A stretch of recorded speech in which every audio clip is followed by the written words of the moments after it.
Hey, hey, hey. Sorry, guys. Running a little behind, but that's okay. I got my coffee. That's all that truly matters.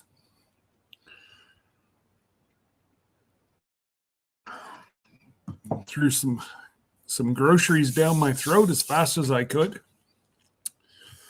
And yeah, now I'm here. Wow. I am over the moon that Terry was able to give us an hour out of his time to come give a fast overview of what's going to happen. Hey, guys. We do have some ground rules going in. Obviously, no visa numbers. Just common sense things. No visa numbers. No booking numbers. I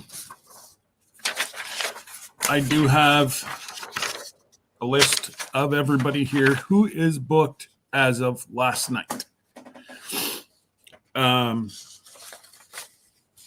I know a few people were to book today, and yeah, we are getting very, very, very close to that magical number of 30. And I can speak probably for Jesse and I. We are, this has gone tenfold what we thought it would. We thought maybe a few extra folks would come on the ship with us, and that's what would happen. And now we're talking, 30, and the next one's 50. And, people are even kicking around the number of upwards of 100 cabins.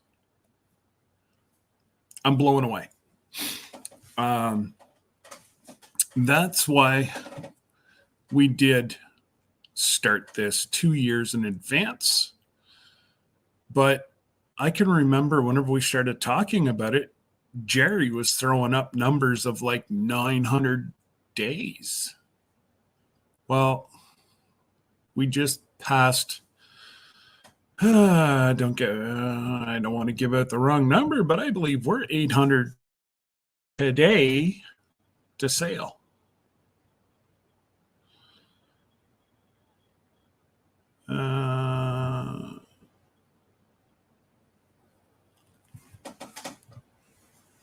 Yeah, I don't know. It's either 800 or 801 days till we set sail. That's how fast it's going. And we are absolutely, I can't say enough. It's the meetup was amazing, but we only had 3 days together. A lot of people are going to go 2 days early, plus the 7-day cruise. Man, we're almost 2 weeks together. And there's really deep waters. Very easy to hide bodies. Oh, whoops. But all joking aside, let me go up and say hello to everybody quickly. I'm going to have Jesse come up here shortly. Latoya Williams, welcome. Don't think we've met, or maybe under a different screen name, but welcome, and possibly welcome aboard. Patty Price, Joseph Twins, Jody Young, Charles, fallen Arkansas veteran. Sorry, Charles. Canadian Family Life, Tiffany, welcome from the good old East Coast of Canada. And who have we got here?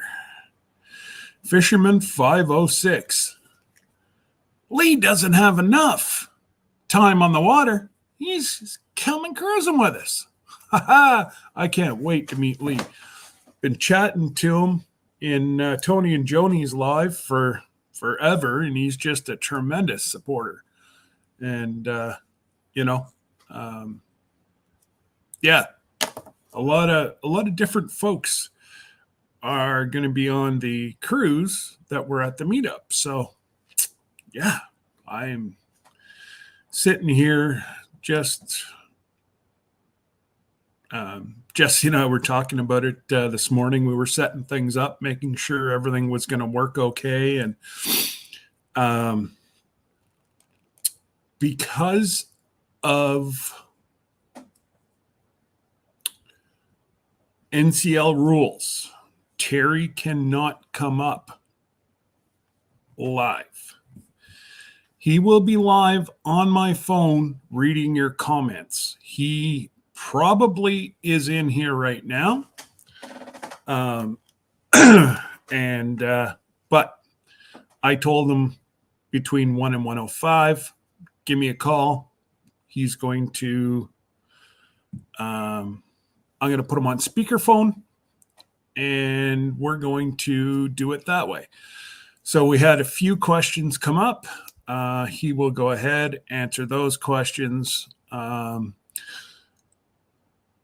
am going to ask if you have a question during whenever Terry's going over some stuff, please kind of wait till you think that it's over. Between Lisa, Jesse, and I, we will try to catch, and Terry, we will try to catch it. Please, all questions in capitals. That way there, one of the mods will be able to pick it up. Glenda's in here.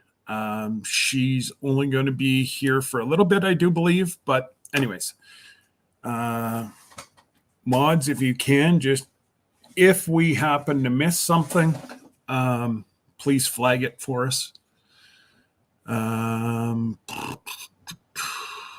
M&T Living and Cooking. Welcome, guys. Scratching Pete. What's going on, Pete? Thanks for coming out. DJ, you be careful, mister, because I'm going to flatten your tires. Don't you worry. Then you can't run away from me. It's the only way I can catch you.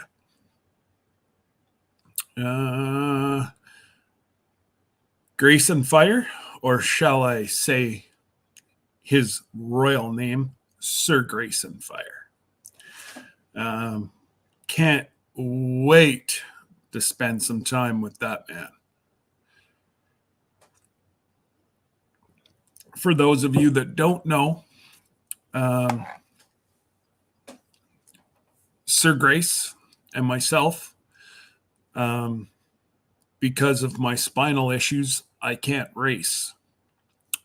For those folks that don't know, Sir Grace is legally blind, and he's going to be the marshal at the finish line. Well, unfortunately, he's not going to be able to see all the way across, so he's going to have to put out his stick.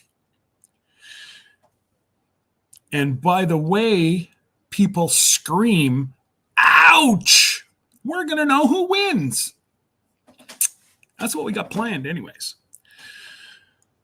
The legal department doesn't really think it's a good idea. I think it just adds a whole new aspect of racing. I don't know. We'll have to, we've got it 800 days to come up with the formalities. And yes, Bautissimo, thanking all my members. And I do appreciate every single one of you. Yeah, all I can say is right now, every one of those memberships are going to help pay down the vet bill for old Sir Hank. Oh, boy. Juan Perez. Welcome, welcome, welcome. Jamie Conway. Hey, Jamie. I'm sure she's got, you know, Nick slaving, so she's in here. Whoops. Sorry, guys. It jumped. All right. Some fire. Our Urban Homestead. Annette, welcome, welcome. Our friend from away across the pond. That would be awesome if you guys could come. I know Radio Jonesy was kicking around the idea that they've always wanted to go on an Alaskan cruise. What better time to go on an Alaskan cruise than with the major discounts we were able to negotiate? Well, we asked Terry and he knew.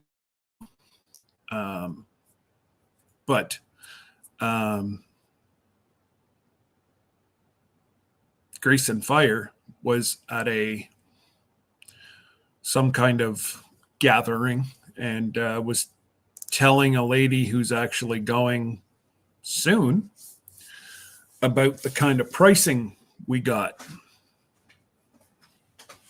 Let's just say she was a bit set back at how low the pricing was. So that's too bad. There's my sister, Danny. Hey, Danny. Welcome, welcome. I'm just trying to get through. There's Jesse in the chat. He's not up here, but he's in the chat. That's all right. I'll be starting shortly. Yes, I will, Jesse.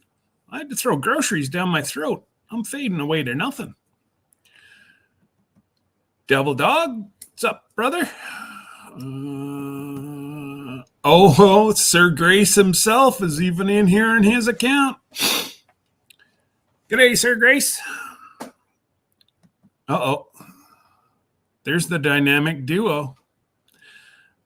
I'm going to leave them muted for a while and see how long it takes them to figure out that he's muted. We can hear you, though. Well, as long as you can hear us, I guess that's really the main. Gail Southern Living. She blew my cover. Miss Gillum, how are you, Christine? And can't wait to meet you guys. And I know we kind of passed in the night at the meetup, but pretty much going to say we're going to spend some quality time on the ship. Yes, it is. Glenda. Thank you. Hey, let's do it together. Go, Jess Life. G'day, Jess. He's already gone. I think he's already gone. Yeah. Yeah, he came in to say hello, but he did say count him in for the trip. Oh, right on. Him and Crystal will be going. Well, that means that we're going to have some amazing video because I tell you what, guys, if you're not part of Tree Haven's family, you've got to go over. That man, I do believe, actually went to school for cinematography or whatever, and his videos are absolutely amazing. Yeah. I just wish to be able to do an eighth of what he does. And there's Brenda Redbird, and she's free. Lindsay, Tony, our cabin. Jerry. Is that Mrs. Creekside Maples? I see. Yep. So they're on the road. So Joni's the one with the phone. So thank goodness. Yeah. So she's the one doing all the that. Thank goodness. That's going to save us a whole headache. Yeah. And cruising is fun anytime. Welcome. Another good cruising channel, guys. If you like cruising content and whatever, cruising's fun anytime. I try to pop in as much as I can. Oh, that's what they're called? Cruising is fun anytime? Yep. Oh, okay. Yep. Cool. And into the mist, the wonderful Lindsay. And, well, below me, Drew, too. What's going on, guys? And yes, I can't wait to spend some quality time with you guys also. Yes, exactly, Drew. They are awesome vacations. What's that? On the cruises. He said he's been on one, and it was the best vacation ever. Like I was saying to like, my wife just doesn't relax. It's just not in her DNA. Her mind constantly goes. And she actually fell asleep twice at the pool. And that my wife just doesn't do that. But that's how relaxed. And there was no alcohol involved. That's how relaxed you get on these cruise ships. And, you know, again, think of the questions, guys. You know, one of the mods or one of the three of us will try to pick it up. And unfortunately, we only have a limited amount of time with Terry because he is so busy. But if it's really personal, Terry would rather you call him after the show. Well, so the thing is that Terry doesn't want to disclose any personal information. He won't disclose any personal information. Or does he want to disclose any amounts? Because you may not want to know what you're paying, okay? You may not want others to know what you're paying, rather. So he's not going to disclose any personal information. So if you ask any questions that may be just related to you, now you can ask in general, but we want to keep personal questions to a conference between you and him. And he'll gladly answer your personal questions as soon as he can get back with you. But today it's just going to be in general. Like, for example, do I need a passport? Do I need to have 5 kids and rent 2 rooms in order to go? No, only Nick does. Or he could get the presidential suite at $12,000 a night. Right. So, no, Nick from 247. Oh my goodness, they're going to be going. So, and they're taking 2 rooms. So what does that tell you? Yep. The man is loaded. No. No, they're taking their kids. Now he's got to work overtime for the next 800 days to pay for the. I just have one question for Nick though. Who goes on a 7-day vacation and makes his wife sleep in a different room? Nick does. So we're going to have a talk, Nick. A serious talk. Amy says, yeah, we have to be expensive. Yeah. But no, so any questions, talking about the cruise in general are more than welcome. Like I said, every individual has their own little package that they're going to have set up, and he will not disclose any personal information about your package. Disclose, that's on you, but he's not going to do it. So, and that's why if you do see me mute and you see me talking, I'm just letting Terry know who's asking the questions so that he can pull you up on his system and do a screenshot and then write down the question so that if he doesn't know it, he'll have all the information ready to go. The only thing I can recommend, folks. Jamie says, what? Yeah, right. He will be sleeping in the halls. Drew, right after the live. Yeah, right. So if you're only available in the evenings, as long as you call him and leave him a message like that saying, hey, we're only available from this time to this time, he'll make whatever arrangements he can to get with you during those times. That time, yeah. But he's actually available all day. He works 9 to 9. And remember, he's not only working for Cruisin Alaska 25. he's working for all of NCL's cruises. So from here until then, so he's not just working on us. So, bear that in mind.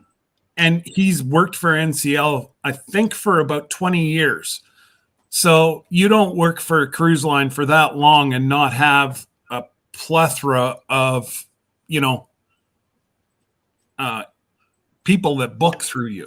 Right. Not to mention the knowledge that he has. Oh, absolutely.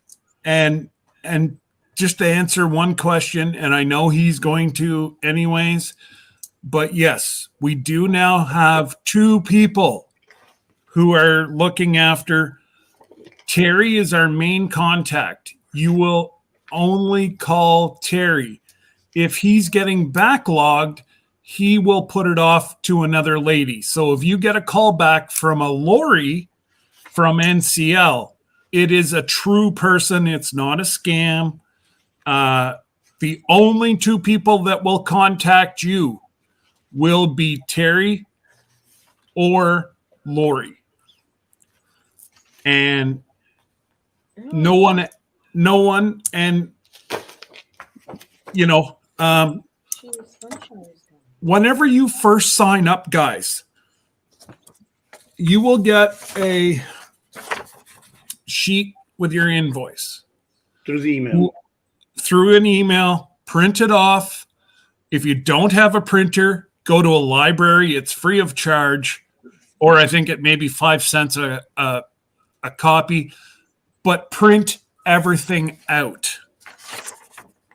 It explains the insurance package, what the two different, it seems to be some people pick the lower insurance. For dollar to dollar, you want to pick the best one because it actually gives you 90% of your money back, no questions asked.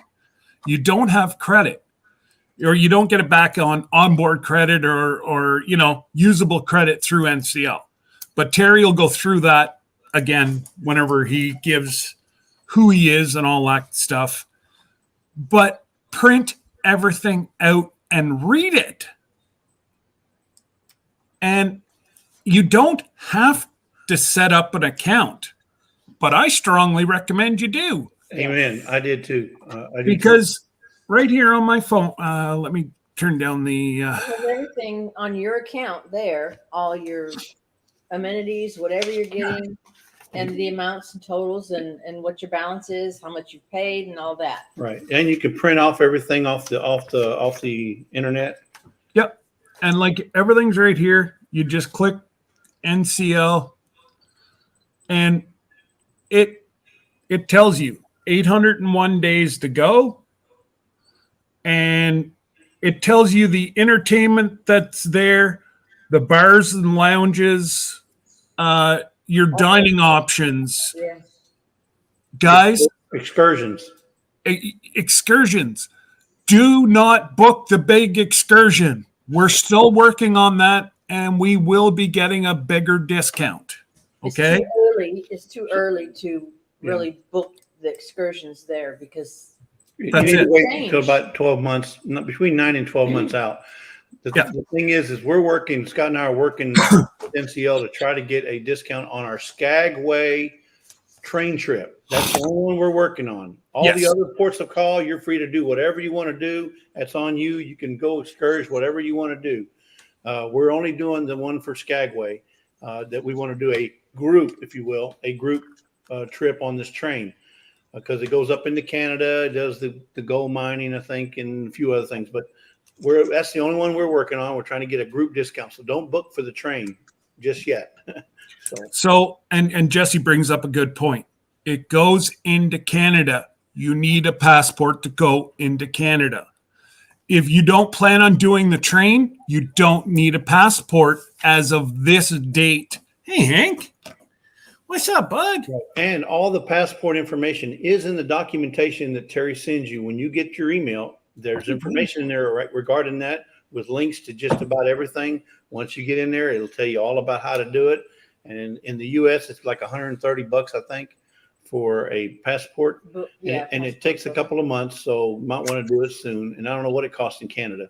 It's about if you're Canadian, 140, 160 Canadian, I believe, but it's good for 10 years. Yeah, Right. Same here. Good for 10 years.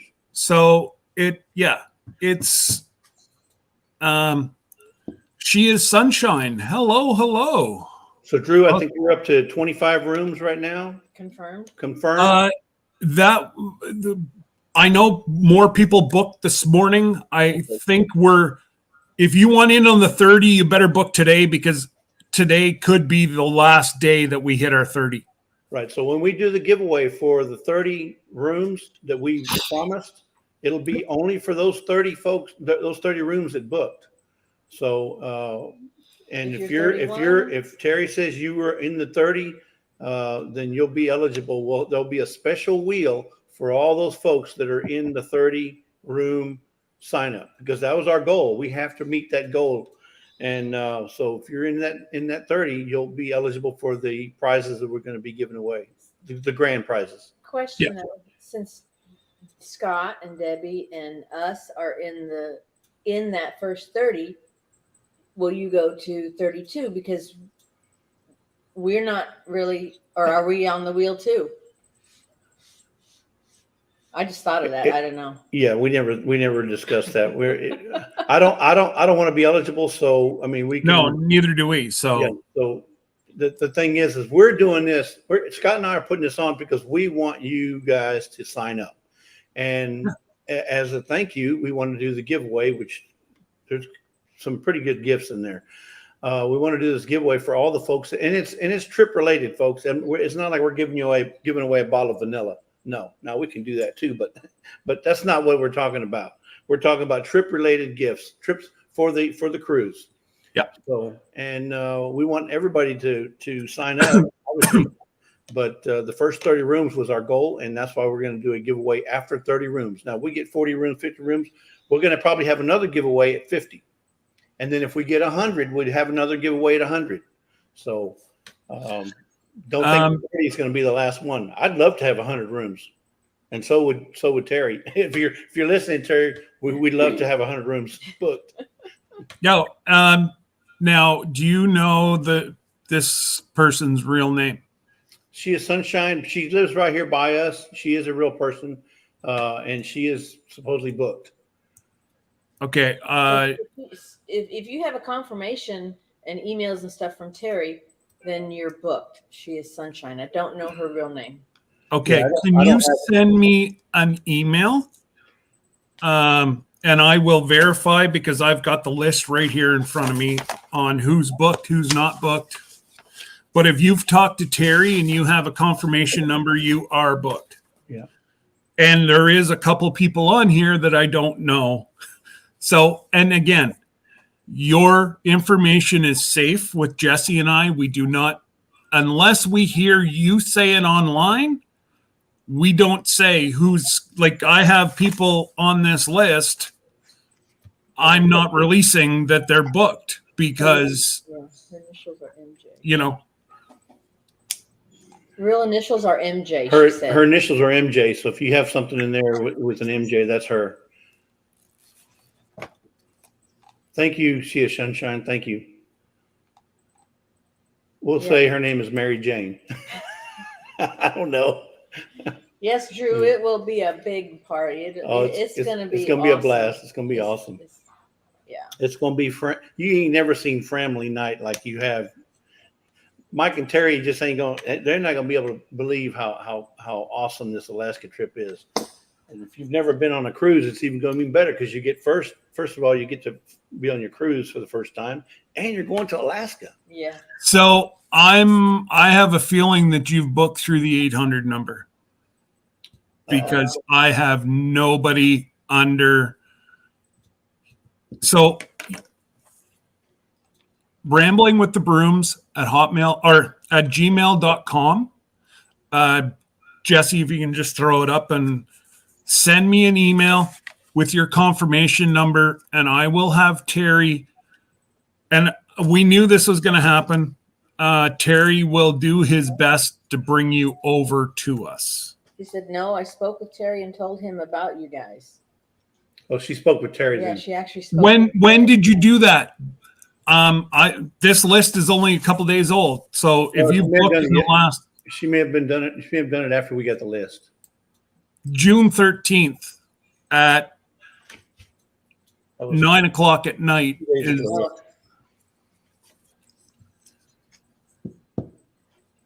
That's when you got the list. Oh, she said about a month ago. MJ? Huh. Just if you could send me, send me an email. It goes right to my phone. Terry should be calling me here within a minute. Yeah. And we will get this. It's not a big deal. It's 2 years out. We will have it figured out. Yeah. Okay, MJ, your reservation number is at the top right-hand corner of the documentation that you got an email confirmation when Terry sent it to you. It's up here at the top, the reservation number. Yep. It's easy to find. So it's not a huge deal, but thank you for letting us know. And that's why we did this today, to make sure everybody and people. Oh.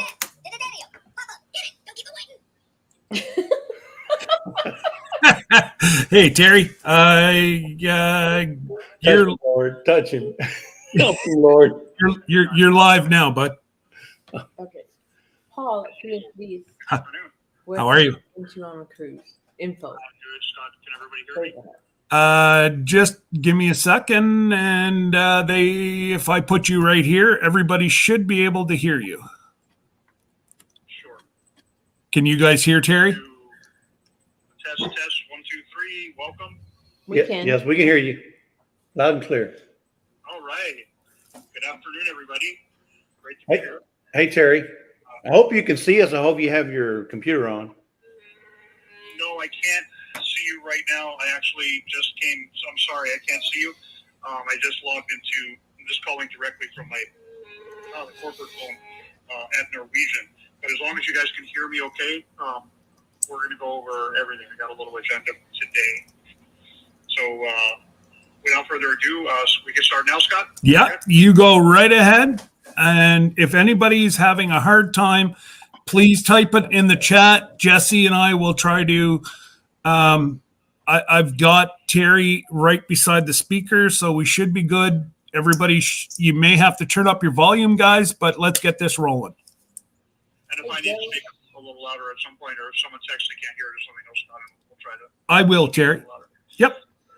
All right. So first things first, I'm just going to do, so let's just take 5 minutes. So I'm just going to, for the first 5 minutes, I'm just going to introduce who I am, what the cruise is about, where it's going, and the ship it's on. Those are like the preliminary things. And then I have an email from you too, Scott, with some important questions. We'll address those. And then once we're done with that, we'll start, we can take questions from anybody and everybody about the cruise.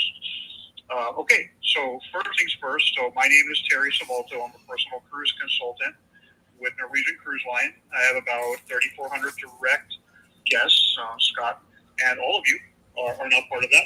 So it's basically my responsibility to guide you, answer any and all questions, book your reservations, work with you all the way to you sail. So I am your contact. I also have an assistant. Now that the group is getting so big, I do have an assistant who is Lori Klazer, Klazer. Let me just give everybody our 2 phone numbers. Just right off the bat, you probably have it on email, but let me just make sure you have it. So my direct phone number at Norwegian, this is me, Terry. Terry, just give yours, because we don't have hers whatsoever. So it's going to cause confusion. But I will put hers in the information below. Sure. Okay. So my direct number at Norwegian, direct, is 954-514-4244. Again, that's 954-514-4244. Now, if for some reason you can't call direct or you want to call toll free, you could also do that. And if you call toll free, it would be 1-877-416-9722. Again, that's 1-877-416-9722. 9722 and then extension. So if you call the 1-800, one of 400 people can answer. So you're going to dial my extension. My extension is 44244. Again, that's 44244. A lot of fours. So that is how you reach me. You're also welcome to email me. My email address is T like my first initial, then my last name, which is S like Sam, V like Victor, OLTO. So T Svolto, TSVOLTO at NCL.com. That is how you get a hold of me. Okay, so first things first. So the group cruise. This is the exciting part. This is the part that this is all about. This is what Scott and Jesse have been planning with us for a while. So I just want to give you just a quick rundown of the cruise, where it's going, and the actual ship. And then we'll go straight to Scott's email because there was some medical questions, some other things on there, and then we'll take questions from everybody else. So is that okay, Scott? Yeah, absolutely. And all Terry's information will be in the description of these lives.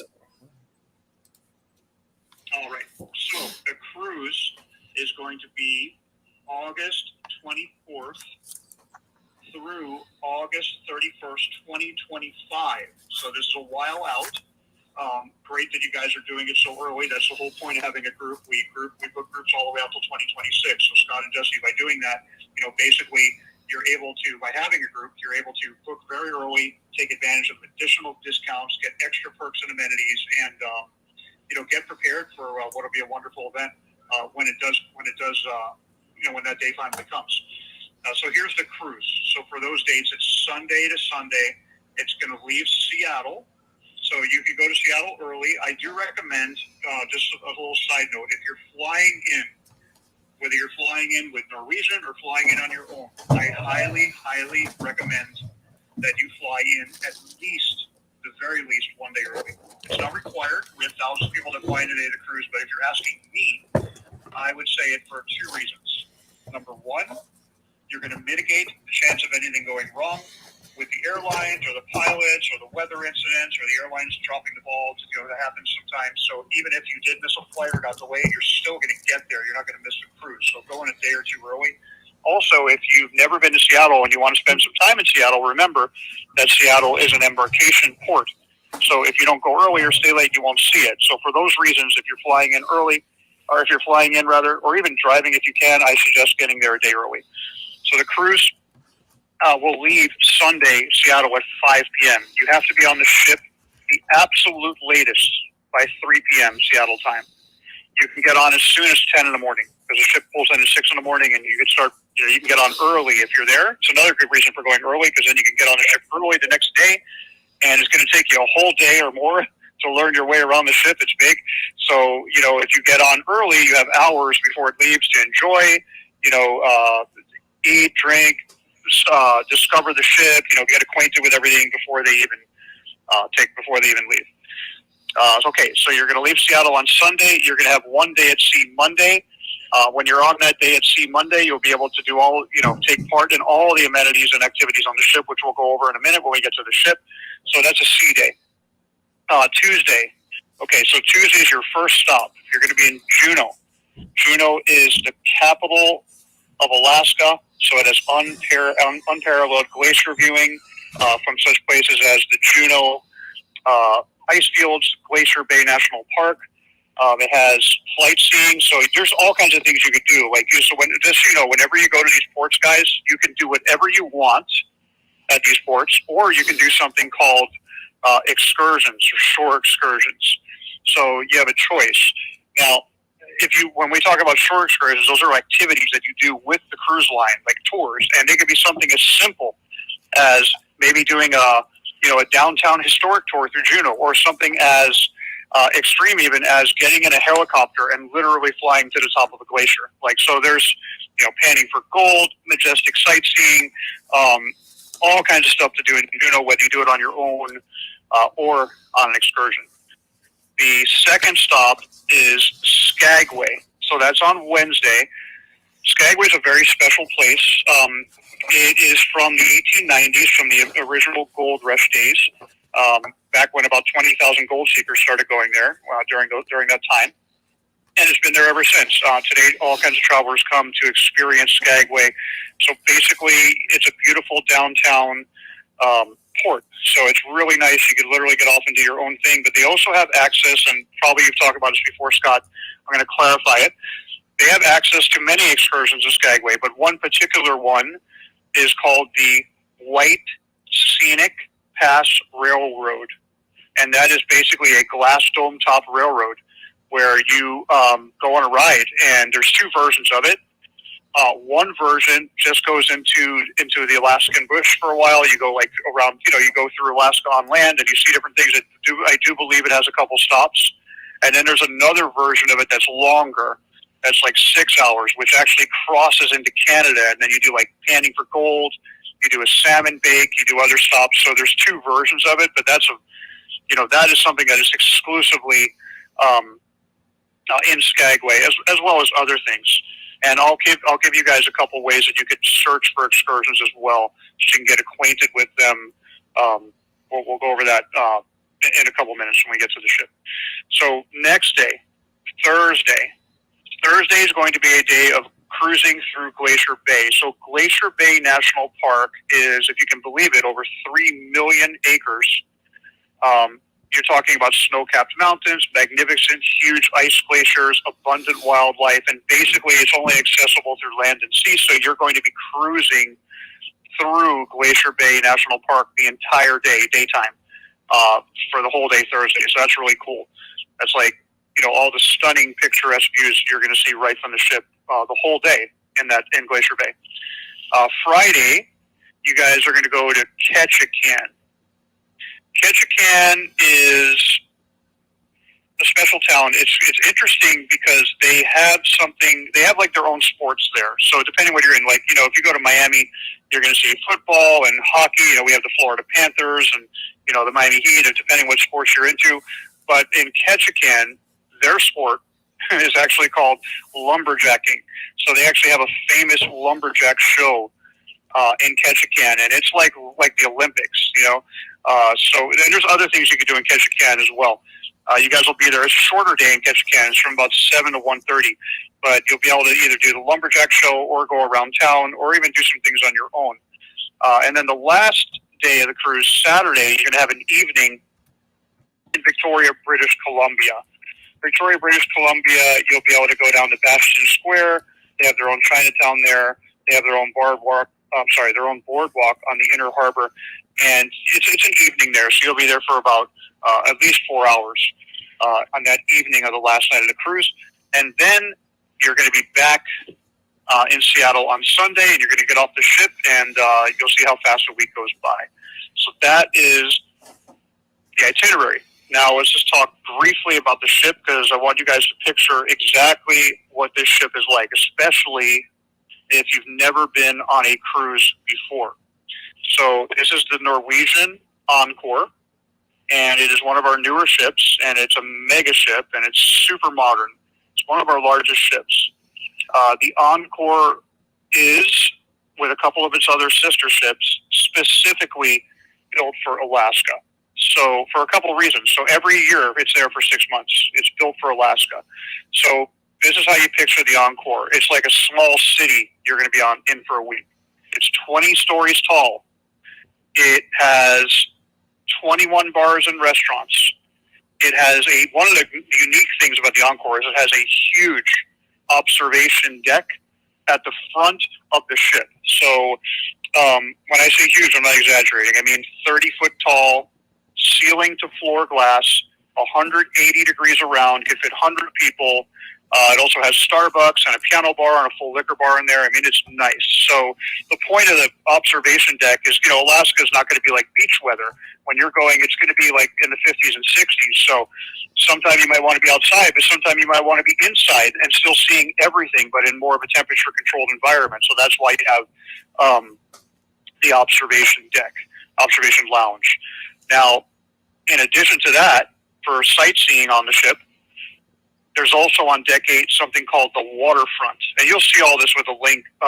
If you guys haven't received, you guys should have received, everybody at booked, they sent a link, but we'll go over it and teach you how to search the ship and search reports in a minute. But one thing the Encore does have is something called the waterfront. So that is a outdoor, what is the word I'm looking for? It's basically like a boardwalk that goes around the entire ship, like a promenade around the entire ship on deck 8, 360, with outdoor seating at the bars and restaurants. And you could walk and you could lounge and see the sights. And that's one area. The top deck of the ship is massive. So they have actually pools and jacuzzis up there because the cruise also goes to the Caribbean. Even though it's Alaska, the pools are actually heated. If you do want to dip, you can. They change the water every night on all these pools and all these jacuzzis. It's ocean water, so it's salt water. So they drain them every night, clean them, and fill them back up. So it's always new water every day.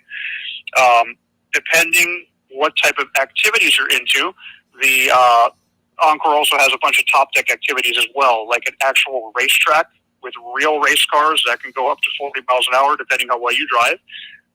Laser tag, virtual reality. So depending, like if it's for the kid in you, those are great activities. If you just want to chill and relax, there's live music on the pool deck all the time, pools and the bars and outdoor sitting areas as well.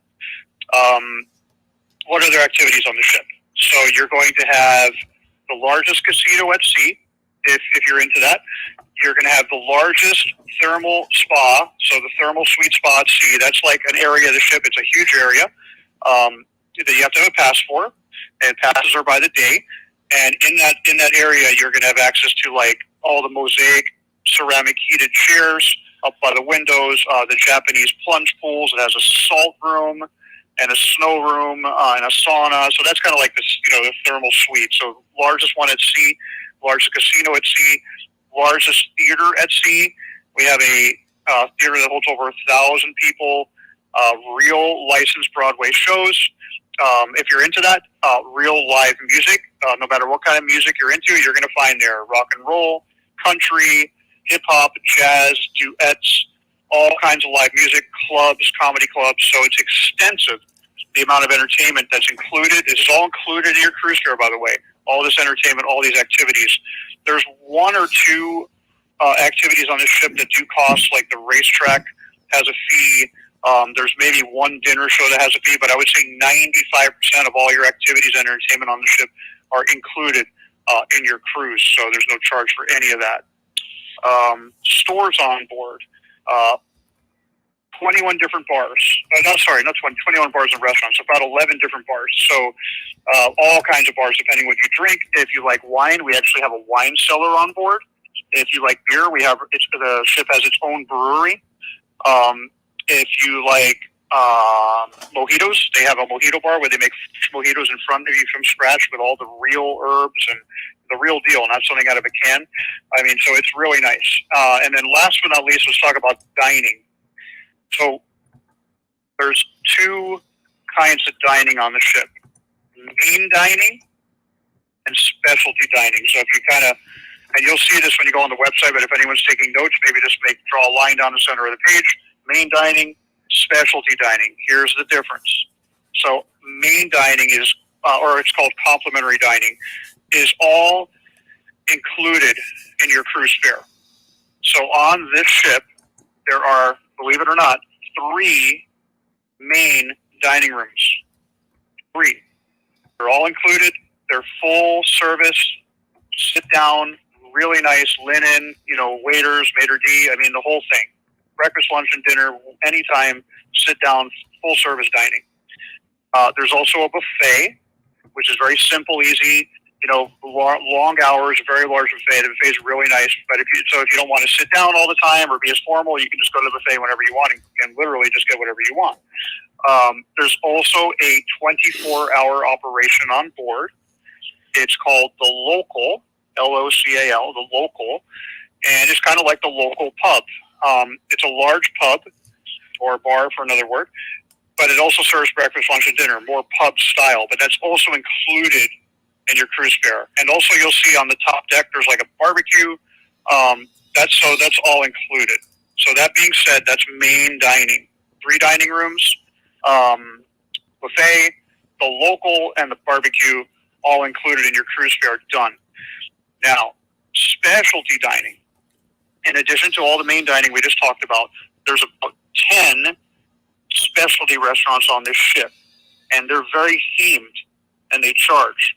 I'll just give you one or two examples, like a Chicago steakhouse or a French bistro or maybe an Italian. There's like 10 of them. So part of the promotions we're giving you when you pick your amenities, if some of you picked them already, and if for those of you who have not picked them, don't worry, we will get to you and we will pick them. We'll go over everything and make sure everything's good. But in specialty dining, you'll get, depending what type of cabin you're in, if you're in a balcony or above, you're going to get 2 nights. If you're in an inside, you're going to get 1 night. But either way, these are the restaurants that charge, so you can go to them anytime you want.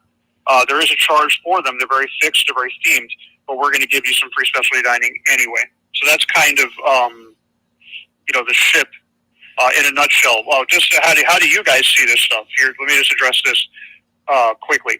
So every single person that booked, that I booked, which I think I booked everybody or almost everybody, received an email. If you didn't receive the email, no problem. Just let us know. We'll make sure you get it. But basically, it's a group email. And on that email, there's some hyperlinks that you can click. And there's also some attachments. So let's go over the hyperlinks real quick that are on that email. One of the links is for the ship. So if you click that link, you can explore the whole entire ship online, the Encore. Everything you want to know about the ship is on there. You can spend probably an evening on that. There's going to be a second link on that email that says to explore the ports you call in Alaska, click here. And so I gave you guys a link for the ports. So we have a designated port page for every single port we go to worldwide. So you're going to click the Alaska ones, and then, for example, you'll click on Juneau. And then when you click on that, it'll bring you to a designated page just for Juneau. It's going to tell you everything you ever wanted to know about Juneau, what the weather is, how the people are, what the fun facts are, and then even more importantly, there will be a tab that says excursions. And if you click that tab, it will show you the first 4 excursions rated by popularity. And then you could also, there's another button that will say view all. You can click that. There's like 20 or 30 excursions every port, and that's how you learn about the excursions. You click on the port page, see the excursions, and you could go through them. They will tell you everything. They'll tell you how much they cost per person. They will tell you what the activity level is. If it's something that's like, kind of like sitting and riding, not a lot of activity or more activity. They'll tell you if it includes a meal, how many hours they are, where you go, like everything you could possibly want to know about the excursion will be there. When you book excursions, if you're in a balcony cabin or above, you're going to receive something called an excursion credit. And all that means is that if you choose to do any excursions, we are going to pay the first $50 of any excursion you want to do, as many as you want. It's like an unlimited discount on excursions per stateroom. It's not per person. But if you're in a balcony or above, just know, if you do any excursions, you're going to get $50 off each and every single one, unlimited. So that's kind of the ship in a nutshell. Did you want me to go to your email and start with those questions that you had sent me, Scott? I just want to clear something up, though. With your excursion discount, that's only if you book your excursion through NCL. If you book it through Facebook, you don't get that $50 off. Correct? That's correct. So, yeah, let me just piggyback off that also. Okay. So, guys, go ahead, Scott. I'm sorry. No. I just said, okay, go ahead. Okay, so just to piggyback off that, just to clarify excursions, guys. So when you go to these ports, you can do whatever you want. We're not saying you have to do excursions with us. There are some benefits of doing it with us, but there's also so many vendors and there's so many excursions in Alaska, and you might find something you want to do at some of these ports that we don't offer, so you're welcome to do that. So just know that if you do any excursions on your own, or you just do your own thing completely, that's fine. Just make sure you get back to the ship in time. You need to be back at the ship. I say like 2 hours. Really, it's like the hard cutoff is an hour before sailing. So just know, between 1 and 2 hours before it leaves, you need to be there. Bare bones, absolute last minute, an hour before the ship leaves, you need to be there. So if you do your own thing, that's fine. Just make sure you get back in time. If you do an NCL, Scott's right. If you book that $50 per excursion comes off of NCL hosted excursions. So one other thing with the NCL, by the way, if you do an NCL excursion, we guarantee to get you back to the ship in time. So if something happens where, there's a flat tire or there's a delay or something, anything which is not often that happens, but it could happen potentially. If that does happen, the ship waits. Even if it has to wait till 11 o'clock at night, it waits. The ship does not leave until all NCL excursions are back on board. So just, FYI on that. Okay. Tell me, do you want me to go to the email, Scott? Yeah. I haven't seen very many other questions come up. So if you guys want to start putting in capitals, Terry, you'll start with the ones that I've already sent him, and then we can, anybody has any other questions, and we'll start queuing them up. Okay, now let me cover, I'm going to go right to some really important stuff. We talked about if anybody has medical, so Scott's email says, let's talk about those with any disabilities. If someone requires oxygen, if someone has mobility issues, what assistance do we offer? Very good question. And if I didn't ask each and every one of you that when we booked, I apologize. Usually we go through that. I should have went through that with some people. If I didn't, we will make sure that we, luckily this cruise is very far out, so we will get it all fixed or all corrected or revised, I guess is a better word. So here's the way it works. If anybody, and just write this down, guys, and this is something that you can follow up with me or my assistant on sometime. It doesn't have to all be today. Remember, the cruise is 2 years out. So let's just make like an agreement. Let's say that anybody who needs to put special needs on their reservation that we're going to review right now, let's say we'll get that done by July 1st. So sometime in the next 2 weeks, we'll address each and every reservation, make sure the correct medical needs or dietary needs are noted, and then you'll be set, and then you just need to wait until it's time to cruise. So disabilities, anything like that. Let's go down the line. Mobility. If anybody uses a wheelchair or a scooter, you can do that. So there's 2 ways you can do that. You can bring a wheelchair, or you can bring your own scooter. If you're going to bring your own scooter, there are some guidelines. So if it comes to usually people rent scooters, but some people bring their own. So if you decide you want to bring a scooter, that's fine. Get with us on a case-by-case, one-by-one basis, so we could let you know the exact type of scooter you're allowed to bring on board, what's acceptable, and that'll fit in the room and that kind of stuff, because there are different kinds of scooters. Now, that being said, we also have a company that we work with that provides scooters, oxygen, and wheelchairs for us on board. So if you simply just want to get to the ship and just have everything delivered there, and they meet you and it's all taken care of and done, you don't have to do a thing. That is the way I recommend doing it. This is, so for those of you that this is applicable to, pay attention to this part and write this down. We work with a company called Scoot Around. That's all one word. SCOOTAROUND. Scoot Around. Their number is toll free. Their phone number is 888-441-7575. Again, 888-441-7575. So, scooters. Let me go back and I'm just going to read you. It's only just about 5 sentences, just so everybody knows how it works.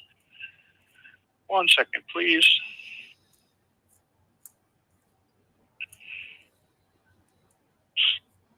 Scooter. Here we go. Okay. If a guest requires to use a scooter or wheelchair during their cruise or while ashore at the port, they must either A or B, bring their own, or, like I said, make arrangements through NCL's contracted vendor, Scoot Around. So Scoot Around is the only vendor that we work with. They're the only ones that we use worldwide. So if you want to rent a scooter or a wheelchair, remember the wheelchair, someone's got to push you on or you're going to push yourself around. Scooter's going to be motorized. So if you're going to use a scooter, it's motorized. It's going to be a little easier. The ship is huge. Just keep that in mind. So you're thinking about getting around, going up and down, back and forth.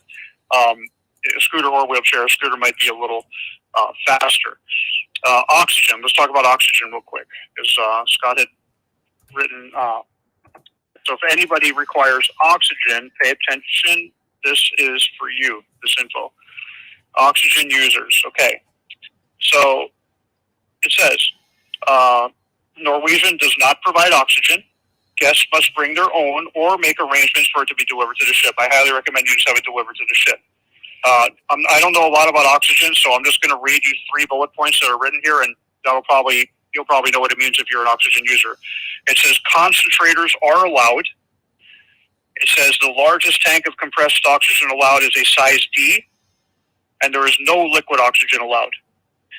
Screwed Around is the only medical vendor that is allowed to make deliveries to our ship. So Screwed Around not only for the wheelchair and the scooter guys, but if you're an oxygen user and you want oxygen delivered to the ship, then you would contact Screwed Around as well. I do recommend calling them. It doesn't say how early to call them. It's probably a little early right now because it's over 2 years out, or it's almost 2 years out. I would say probably about a year out.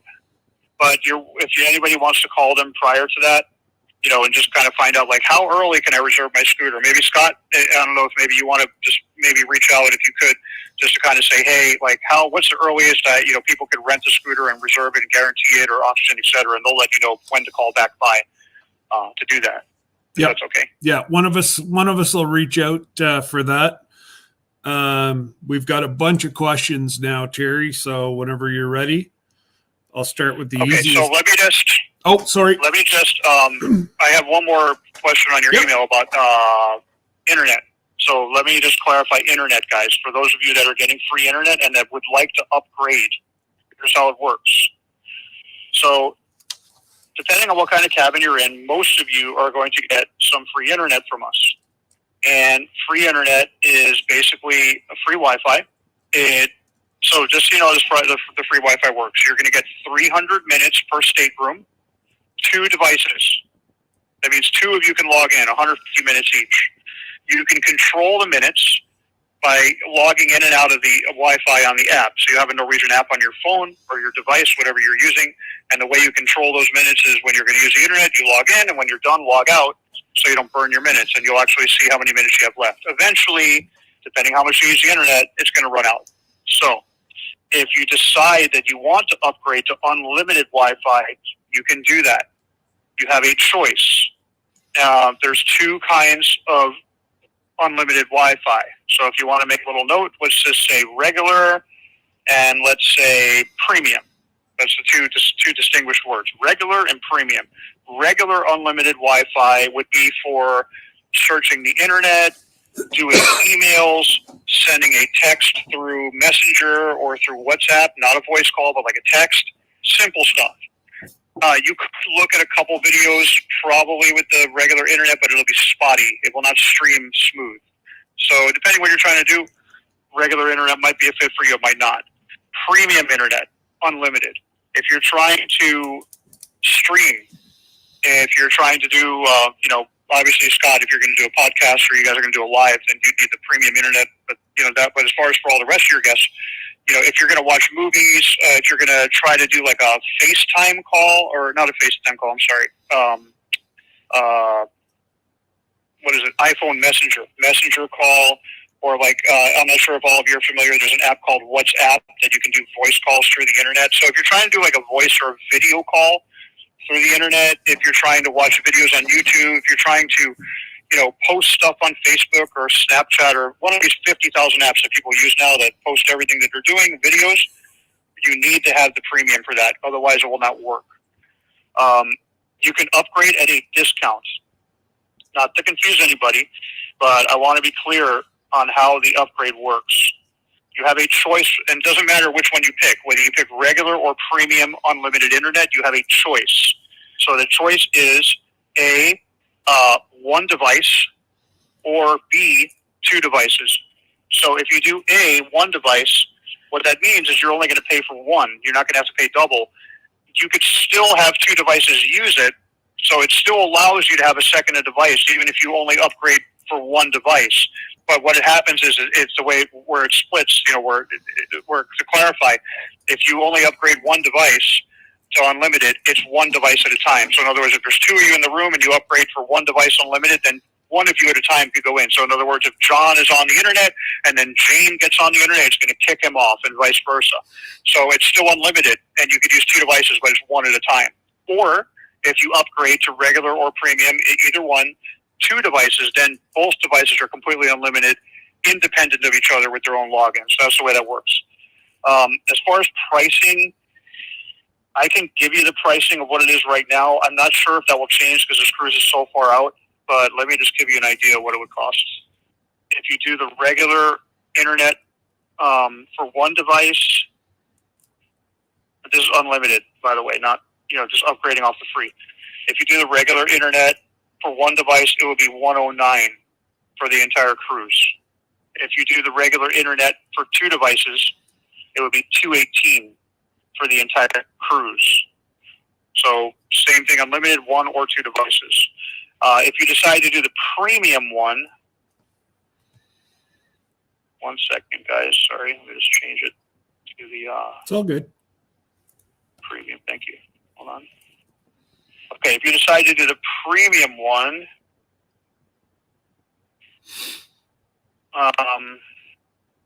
for one device, so remember, premium includes streaming and all these apps.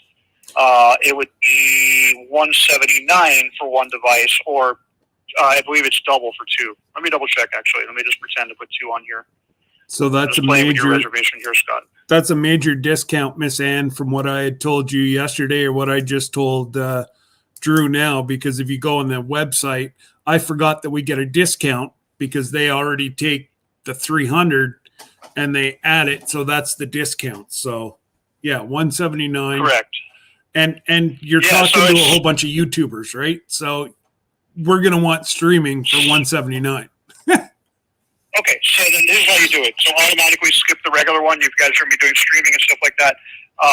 So if anybody wants to upgrade for this particular cruise, and yes, it is a discount. So sometimes it's confusing when you go online. So just to clarify any confusion, what you see when you go online with those prices is just like John Doe getting up any day of the week, going on there and looking at, how much does it cost for me to buy internet?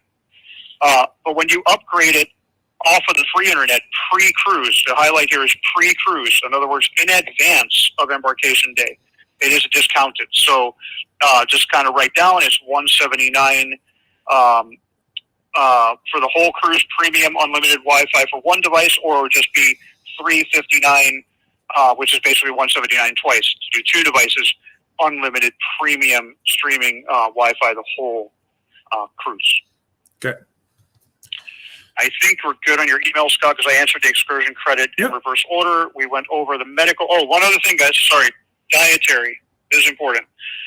Okay. The same thing like with the medical. So, two last things on the medical, too. So if you're one of those people that needs oxygen, if you're one of those people that has a CPAP machine, let's talk about CPAPs real quick. If anybody has sleep apnea or any of those type of, medical issues where they use a CPAP to sleep at night, you're welcome to bring your CPAP. Bring an extension cord. We do have some on board, but there's a finite amount. And what you don't want is to get your CPAP on board and then they run out of cords because everyone's borrowing them, and then you're trying to look around the port to buy a cord instead of enjoying the port. Don't do that. Bring an extension cord. The extension cords that we allow are standard 3-prong, 4-foot extension cords. You can get them at Home Depot or on Amazon. It's a standard 4-foot extension cord, 3-prong, brand new. Bring a new one, because they're going to inspect it when you bring it on to make sure there's no burnt ends and that it's fine. Because obviously we try to eliminate all potential fire hazards. So you bring a new extension cord. I feel like I'm missing something. Yes, on the another important thing, because I might not have went over this. If anybody requires a wheelchair or a scooter, and you have plans to rent one or to bring one, you absolutely have to have a wheelchair accessible cabin, and you need to contact us about that. I usually ask people when I book them if they have special needs or not. I don't remember anyone saying that, but there was one booking I did last week where I did not ask, and then 2 days later the person let me know, and I'm like, okay, I should have asked them that. So let me just clarify it for everybody. If you are already booked and you're not in a wheelchair accessible room, and you're planning on bringing a wheelchair or scooter, you have to be in a wheelchair accessible room. Otherwise, it'll be a big issue on board, because the regular cabins, the doors are narrow. They're not that wide. And with the wheelchair accessible rooms, the doors are wide. So you could literally drive right in the room. There's a lot more space in the room to park the scooter. And you could also even drive into the bathroom. So, they're huge rooms specifically for that purpose. So if anybody falls under that category, make sure after this phone call, follow up with me. We can get all that fixed by July 1st. as well. One last thing, Scott, before we take the questions, I want to talk about dietary needs. If anybody has any dietary food allergies, any dietary needs, if you're a vegetarian, if you're a vegan, if you're a pescatarian, if you're carnivore, or any of those things, or even more importantly, if you have dietary allergies, if you're allergic to milk, lactose, or dairy, if you are allergic to gluten, that's a big one. If you have celiac disease, that's even more important. So anybody who has dietary allergies or issues, please contact us also, because then we will notate your reservation so when you're on board, they know, so that you don't accidentally consume anything that you're not supposed to have. So we're proactive on that part as well. So please, just a recap, anybody needs oxygen, anybody has a CPAP, anybody has scooters or wheelchairs, needs to check their room, dietary allergies, any and of all those things, contact us. If it's not on your reservation already, we'll make sure it's on there. If it is on there and you want to just make sure it's on there correct, that's fine too. Contact us. It's better safe than sorry. We'll make sure everything's set for you guys correctly. Terry, I'm allergic to non-complimentary meals. One thing I'm allergic to. Well, you're going to get a couple extra ones from us. We'll see if those are complimentary. We might be able to surprise you all with a couple extra meals. We'll see. We'll keep that on the. We have a suggestion box, Scott, for perks and amenities. We'll see if we might be able to throw something in that box. Maybe we'll have a little magic hat towards the end. Okay. So we've had quite a few questions come through the chat while you've been talking, and I know you can't see the chat, but we had a good question just popped up. One of our members here, or one of our subscribers, wants to know if we can fly a drone off of your ship. I have never heard that question. Probably not, but let's look that up. Okay. So we actually have a lot of YouTubers that have drones. We have a lot of YouTubers. We have a lot of YouTubers that have drones. All right. Prohibited items list. Let's see.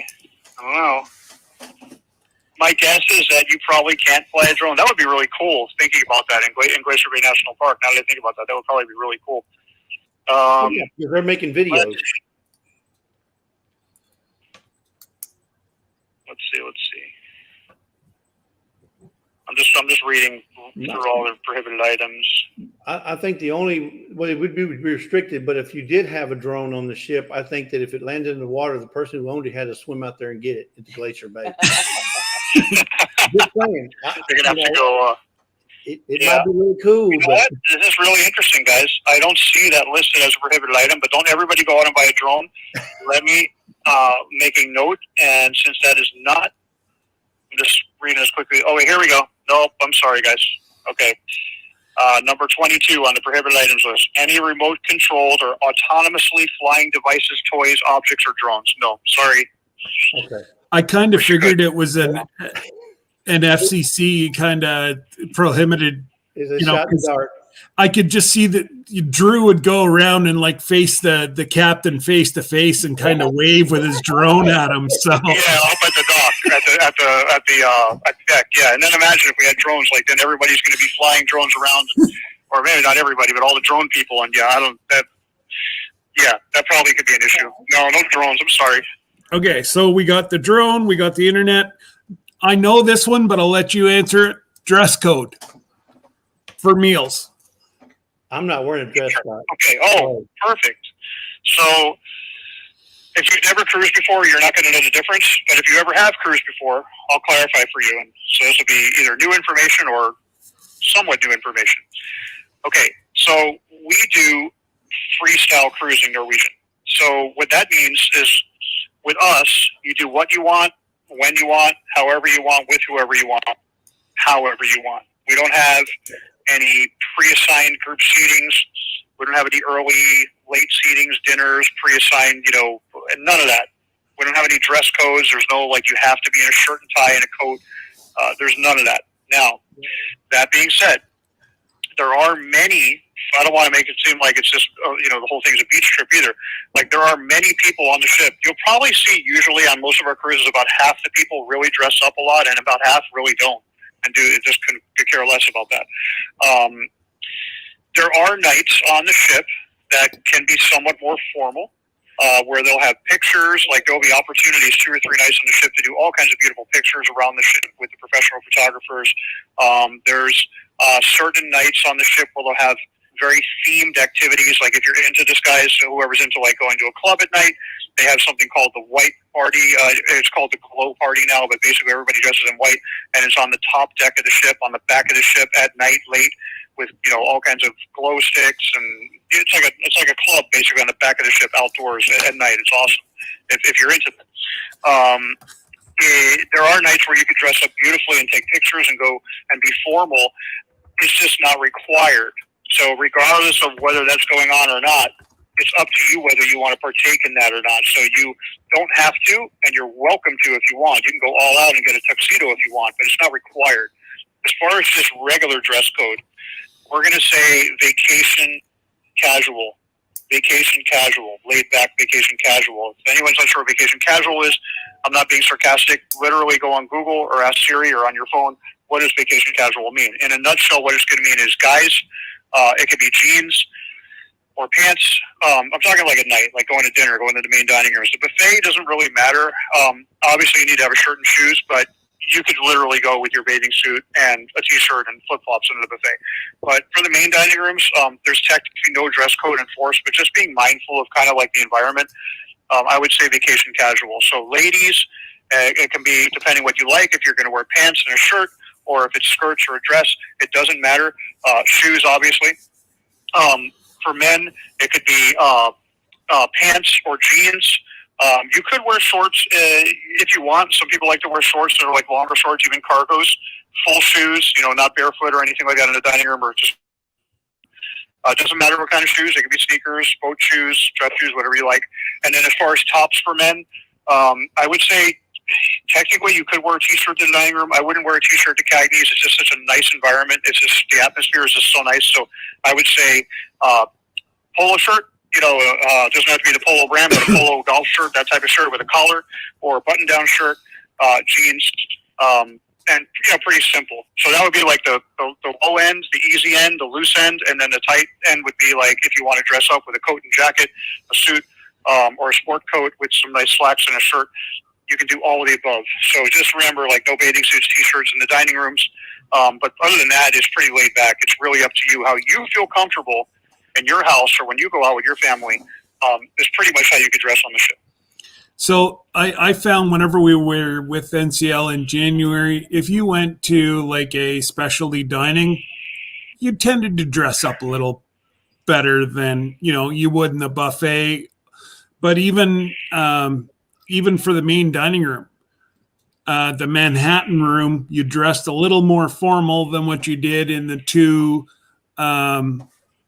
other smaller areas. That's just what we found anyways. Now, somebody asked, do we get spa credits with our booking? Okay, so we'll go into that. Just to clarify one other thing, what Scott said, formal. So I think when you, just correct me if I'm wrong, Scott, but I think when you say formal, what you mean is like dressed a little nicer. So yes. If you say formal, not like tuxedo, no. You're welcome to wear one, but just not like Cagney's is obviously a step up from the buffet. So you're going to be, you're going to feel it when you go in there. You're going to see the atmosphere in Cagney's, and you'll feel more comfortable if you are, dressed vacation casual. Again, polo shirt or button down for men, jeans or slacks, whatever you're comfortable with. Shoes, ladies, pretty much what you're comfortable with. You'll see in the buffet, it's really, you can just do whatever you want. But those really, really nice, enhanced dining rooms, you get a little more comfortable just with some, vacation casual evening attire. And one of our people are just about to lose signal, but they had asked, when's the latest that they can call you? Because they're only together in the evenings. So do they need to make a special meeting with you, or what are your normal hours? Yes, no problem. Okay, so here's the way it works. So everyone can write this down, or if you could also post it if you want, Scott, if you're taking a note. So my office hours are Monday through Thursday, 11 a.m. to 8 p.m. Eastern Time, Monday through Thursday, 11 a.m. to 8 o'clock p.m. Eastern Time. Friday, 9 a.m. to 6 p.m. Eastern Time. Saturday and Sunday by appointment. Now, sometimes I do work weekends. I was actually working a lot of weekends, January through March, and then I have not been just because I've had some personal things which are taking me out of work a little bit on the weekends, so I haven't been working weekends. I do anticipate that I can start doing appointments, no problem, on the weekends starting in July. So that won't be an issue. If somebody absolutely can't. Now, another thing is, if I make an appointment with someone, if they're in Pacific time, and like 8 p.m. Eastern Time is too early for them because it's only 5 o'clock their time, sometimes I can work late. And if I make arrangements with you that we're going to do a special call at a certain time, I'll stay late. It won't be a problem. We will work around it. We'll figure out a way for us to get on the phone together. So for that, a case-by-case basis, maybe Scott either send me a message or an email about this particular person, or they can call me directly, and we'll make a point to get in touch with them, and we'll take care of what they need. Yeah. So Drew, Lindsay, your best is just to reach out to Terry via email. I'll have it in the description of, I'm sure Jesse will too. We'll have it in the description of the live so that everybody will know Terry's hours, because we'll probably have at least 100 people watching this at later times, right? Right. Now, well, you asked a question before about spa credit. Yep. We bypassed. So let me just answer that for you real quick. Okay. So here's the way the spa works, guys. The spa, you need a pass to get into. It's by the day. If you're really a big spa person, you could buy a 1-week pass, pre-cruise. But I caution that because if it's your first cruise, and remember, you're going to be in Alaska, you're going to be spending a lot of time at these ports. There are a couple days at sea. If you love the spa, remember there's a sea day. There's the last day when you go to Victoria's, British Columbia. It's not until the evening time, and also there's the Glacier Bay day. So technically, you have 3 days at sea, somewhat. So if you're a big spa person, you might want to consider getting a weekly pass pre-cruise through me at a discount. But aside from that, for everybody else, the spa has day passes. It is by the day. There's different. I can get you the pricing for the Encore. It might change as we get closer because this cruise is a little far out. If you are in a club balcony cabin, not a regular balcony, but a club balcony, you'll know if you're in a club balcony because on your confirmation, it'll say M category, M like Mary. So it'd be an MA or an MB or an MC. So if you're in a club balcony, you do get a additional discount off of a spa pass. I believe it's an additional $50. I can clarify that more when I'm speaking with whoever would be interested in doing that if they're in a club balcony. But if you're not in a club balcony, then no, you would just buy a spa pass for access to the spa for an entire day, open to close. I think most of us are BBs. So so then spa would be, so if anybody happens to be an MB, let me know. But if you're all balconies, then pretty much just a spa pass. I can tell you what it costs. Yeah, but just remember though, there is it no might change. There is no MBs. I just looked at the okay at the Thank invoice. You. Skip that. There's only broke boys. Yeah. Cost of the spa pass is $299 for the entire week. 7 days or $79 a day. So you got to think about that. So if you now this might change. Remember, guys, don't hold this in stone because your cruise is still 2 years away. So these spa prices could change, just with the way inflation is going. But right now, for I would say the next few months, this is what it is. So it's $79 per day onboard daily pricing. So you got to think about that. If someone's going to buy a 1-week pass, you got to think, am I going to go to the spa at least 4 or 5 times? Yeah. But I don't mean on the same day. I mean on different days. Because if not, then you really don't need to buy a 1-week pass because the discount, that $299, if you do the math, it really becomes advantageous when you get on your 4th or 5th day in the spa. Otherwise, you might as well just get a spa pass by the day whenever you need it. Instead of spending $299, it would be $79 for the day. Okay, now you do have to, on top of the $79 a day, you do have to pay for the individual treatments, correct? Like a massage would cost extra. Sorry. Like it's not all included, correct? No. Let's clarify. That's not even, so that's actually the spa. So let's clarify that, guys. So whoever's a spa person, take a note. Just put same thing, two sides of the page, and kind of a left, right, even odd. So it's easily distinguished. Write down spa on one side, thermal suite, SUITE, thermal suite on the other side. Spa is treatments. So the Encore is huge. So like when we talk about treatments, like if you want massages, if you want facials, if you want teeth whitening, they have a whole salon. They have a old-fashioned 1950s barbershop for the guys. They have a full hairdresser for the ladies. So if you want any of those type of services, yeah, they have all that on board. Like whether it's couples massage or deep tissue massages or facial, like anything you can think of, nails, like it's everything A to Z. You could book those services. Those services are booked individually. That's something you would book on board. You could book them pre-cruise too, but you don't really get a discount on those. So that's the spa. The thermal suite is the one that you have to have a pass to, and there's no services in there, but it's this, think of it as like a huge area of the ship, inside the ship, with the Japanese plunge pools and the mosaic heated chairs and the sauna and the snow room, steam room, and there's like 15 things in there. So it's this huge thing. That's what you need a pass for. But for services, you just book those individually. Okay. I just wanted to clarify that somebody didn't, spend the $79 and then go, hey, well, Terry told me. No. Right.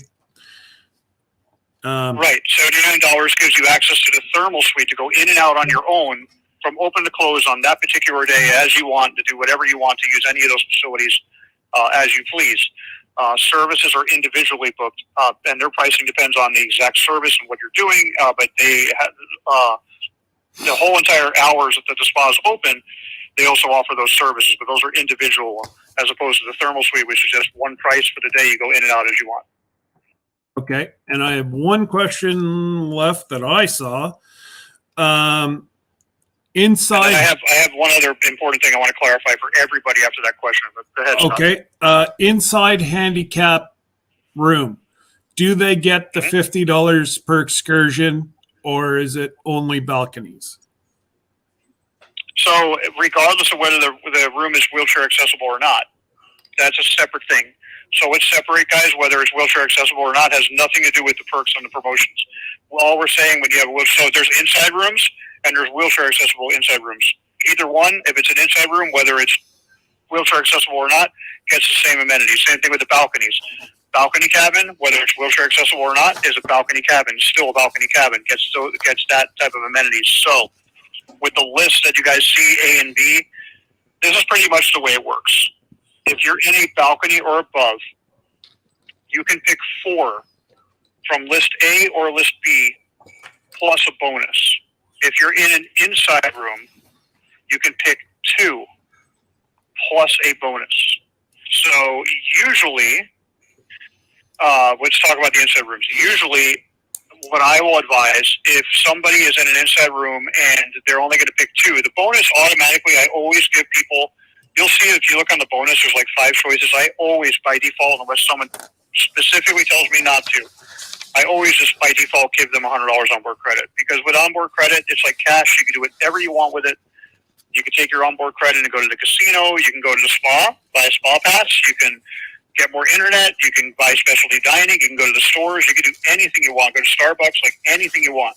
So I always, by default, always give everybody $100 onboard credit unless you specifically ask me for something else. That being said, let's go to A and B now. So for an inside cabin, here's what I suggest.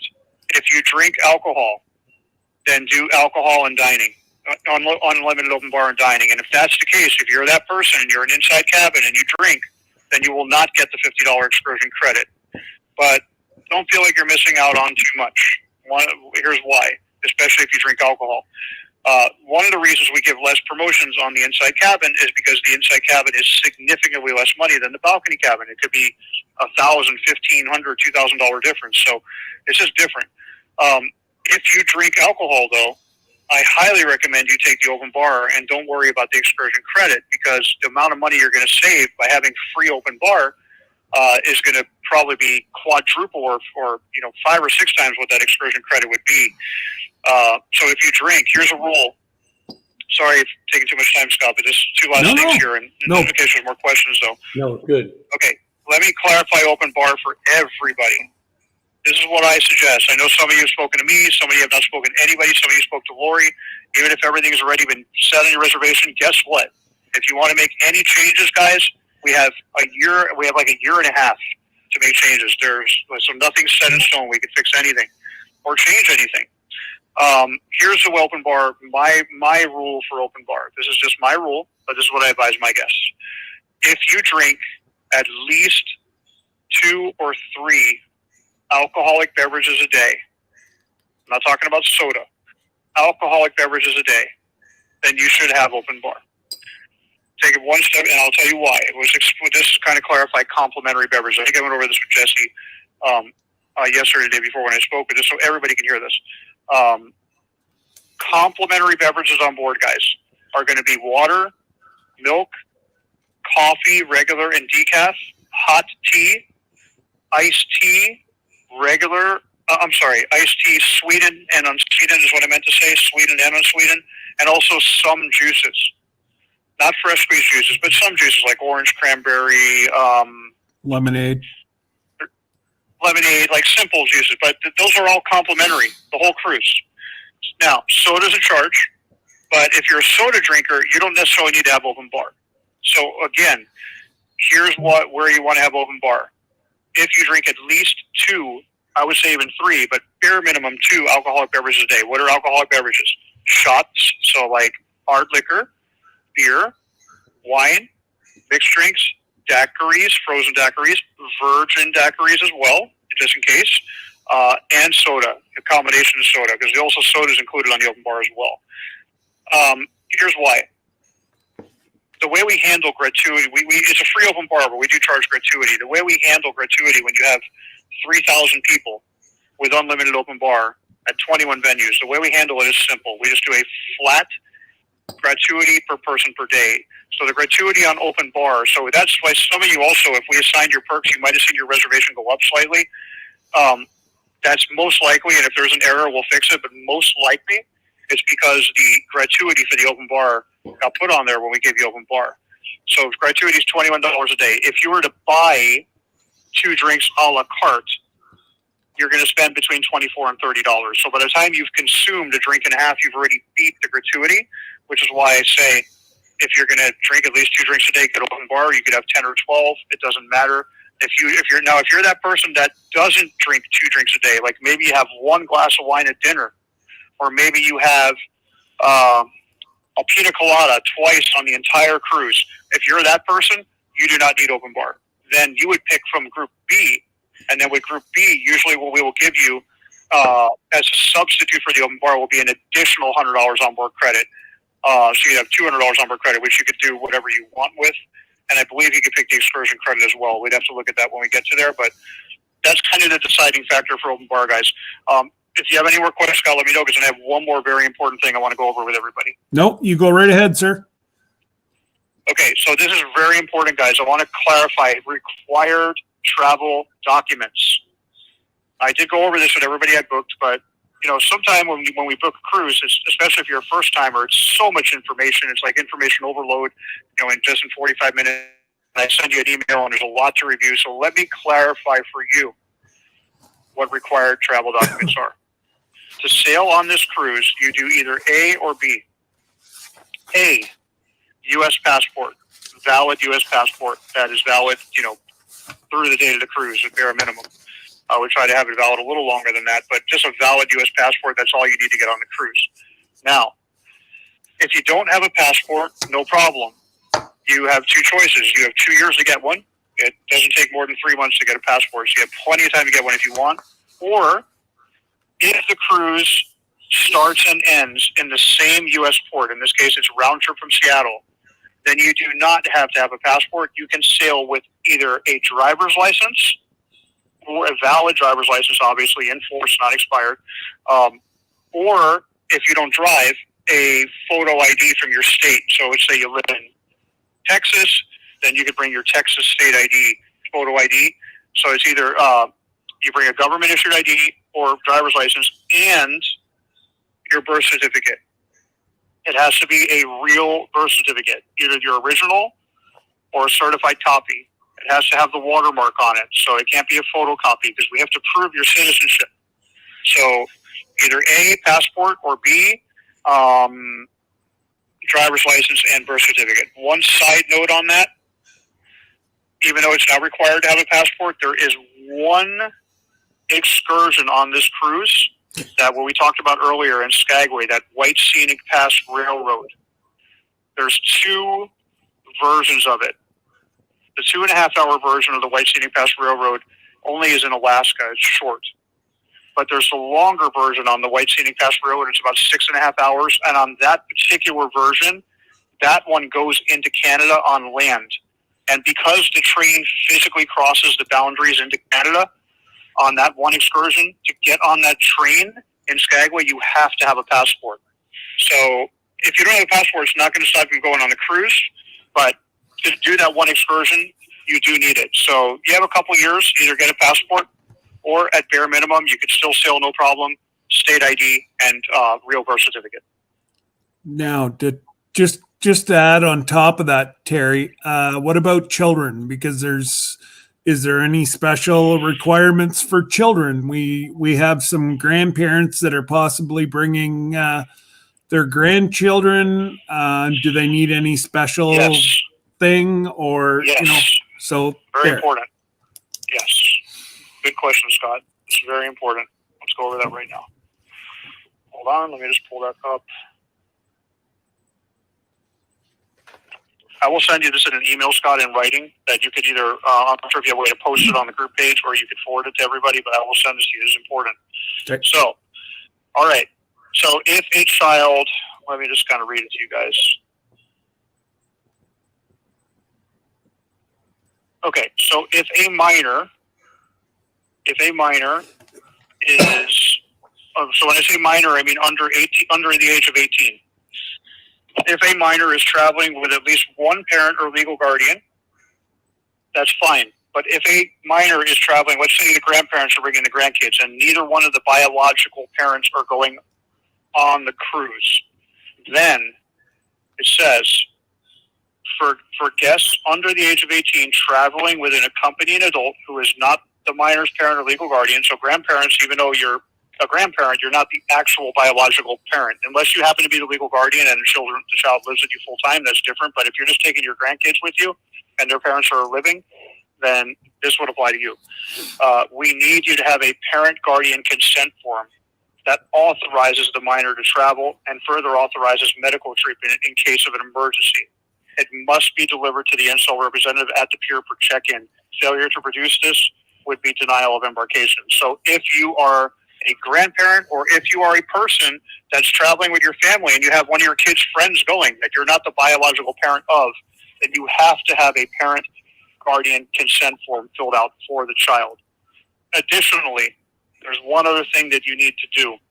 Because this cruise does do a stop through Canada, and there's an additional requirement if you are bringing a child to Canada who is not your own. And I will send, it's like a letter, basically, they're asking, Canada requires that children traveling under the age of 18, if they're not with, alone or with persons other, so if they're with the grandparents, it says children for Canada, because we do one stop in Canada.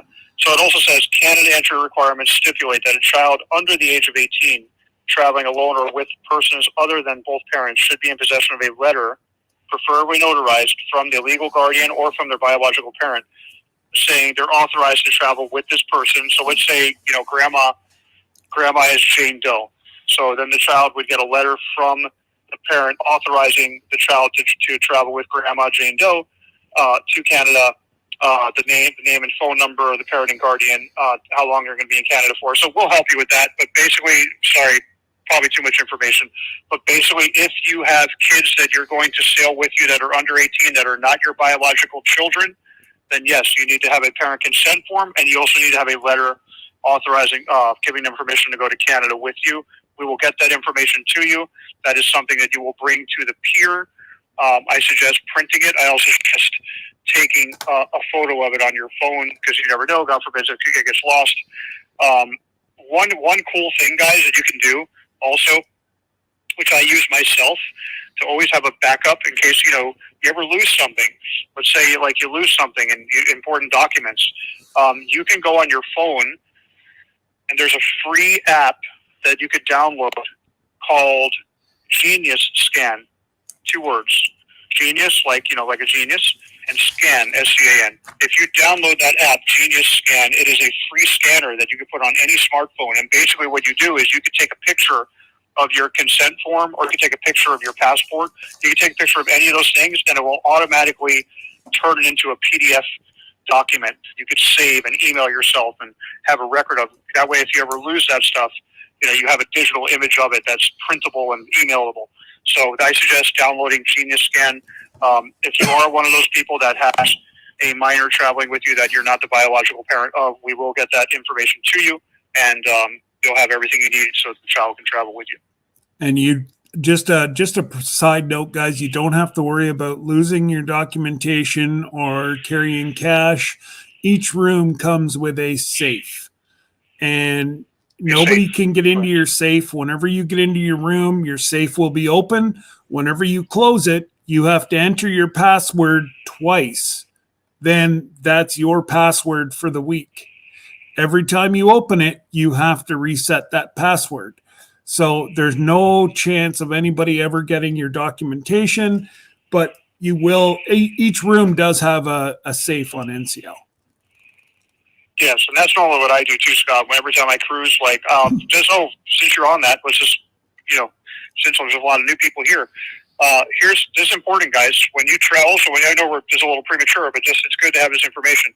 When you travel, anything that's important, like your passport, your parent authorization form, medicine, cell phone charger, prescription drugs, like anything that's important that you cannot go without, do not put that in your luggage. You put that in your carry-on bag, just in case your luggage ever gets delayed or something happens with your luggage, which is not likely, but anything could happen. It happens sometimes. That way, you always have your documents, your medicine, your most important stuff on your person in a carry-on bag. So that's what I do. And then when I get to what I do normally, as soon as I get to my room, is just what Scott said. I'll normally, as soon as I get in my room, I'll take my my passport and my important documents or anything that's important, and I will put it in the safe and lock it up, and done. Just make sure to take it before you leave when you check out at the end of the week. But yeah, that's the way to keep that stuff safe. So Terry, this probably goes without saying, but can you elaborate on the weapons policy?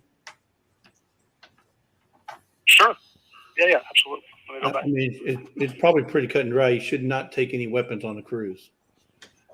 Because first of all, you're not going to get them on the plane. You guys all go through body scanners, but yeah, let me clarify that. Sure. Well, even knives either. And I'll send you that too, Scott. Actually, let me actually make. Hold on, I should have wrote this down. I'm going to make a follow-up list, so I'm going to email Scott and Jesse. I'm going to email both of you. Hold on. Email Scott, Jesse. The parent consent form, the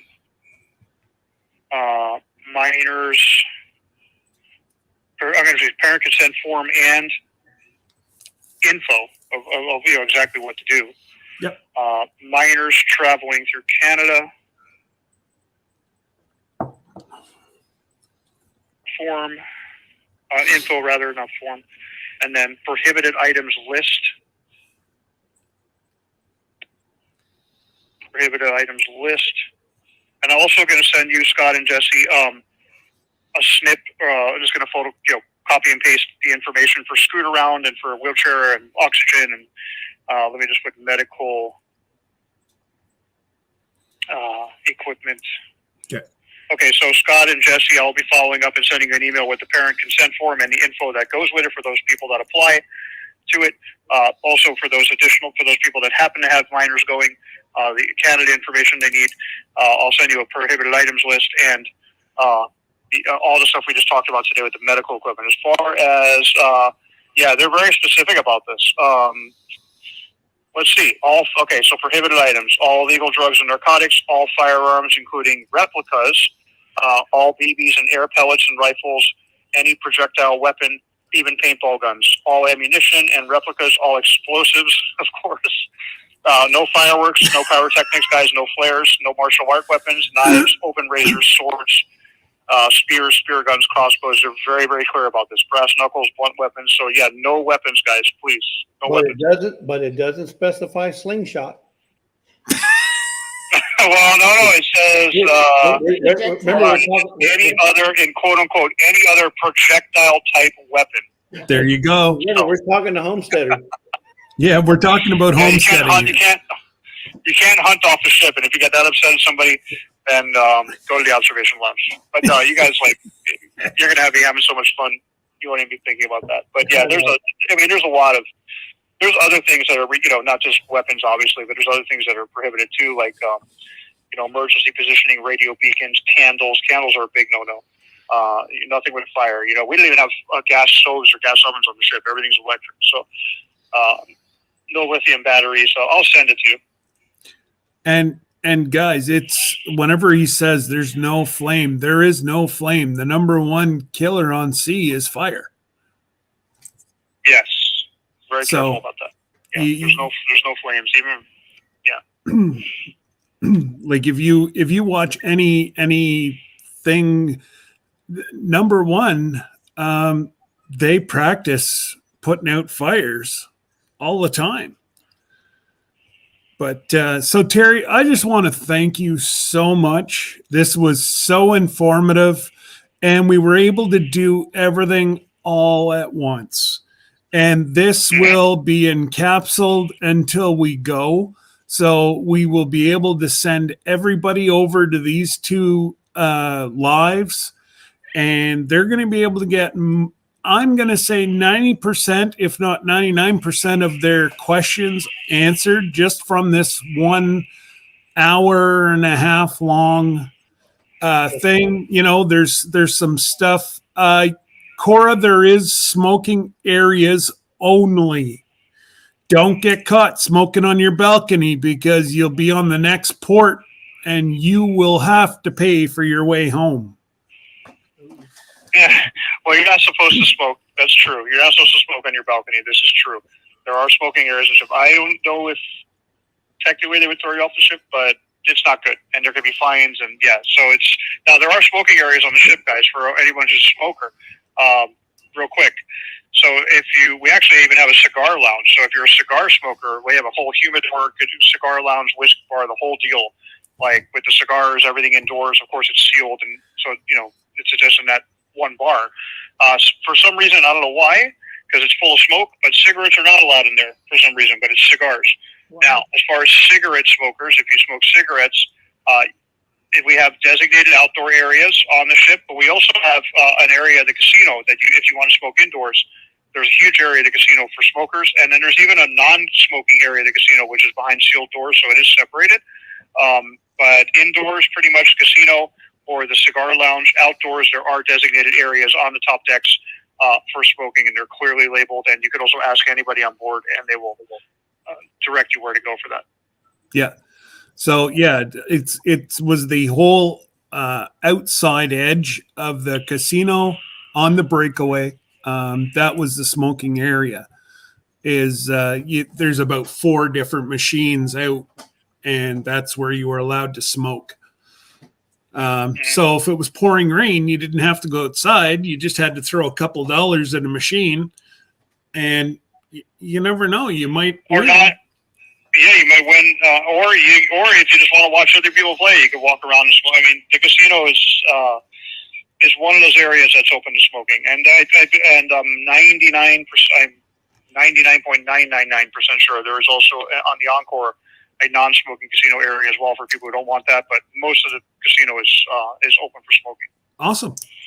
So Terry, I got one last question, and it probably goes without saying, but what happens if I miss my port when the ship's supposed to take off and I'm supposed to be at the port? Let's say we're in Skagway and I miss the boat. What's my first action, or who should I call? That's a tough one, man. You don't want to do that. I know, but it has happened. It does happen. It's not common that happens. Alaska Airlines to fly you out of there. One of my cruises I went on that said that the best thing to have if that happens to you is to have your wallet and a camera so you can take a picture of that boat sailing away. Pay for your next trip to the next port. You know, I will have to. That's a very good question. I have never ever had in my 3 years. I mean, I know like embarkation's a different story. Like we've had people fly in and you know the cruise they might have missed, and then even if they were flying through us, it's still the airline that's dropping the ball there. And then they call it chasing the ship, which is not fun and it's not something you want to do. But you would have to get to the next port and then embark. But you are not allowed to disembark early. So like sometimes people ask, like especially in Europe cruises, like. You know, I had a guy who was doing a British Isles cruise that ends in Rome, but he wanted to get off at the last stop, which was somewhere in Ireland, just do his own thing. And, you know, he wasn't worried about going back to Rome. And I was like, you can't do that unless it's like a life and death emergency, like the ship gets a call, you know, from a satellite phone saying, hey, you know, God forbid, you know, someone passed away or it's a crisis, family emergency. Then in those extreme circumstances, of course, they'd let you disembark early and help you. But aside from that 1% chance of that happening, no. And if you do miss a port because something happens or the ship leaves, that's an issue. I do not know the answer to that. It's a very good question. I will find out, and I will get back to you and Scott about that. Jesse and Scott, I'll get back to you both about that. Perfect. So has anybody got any other questions? We've held Terry up now for half an hour longer. No, it's fine, guys. No, we're good. We said any other questions? I'm here. I prefer to address them. So is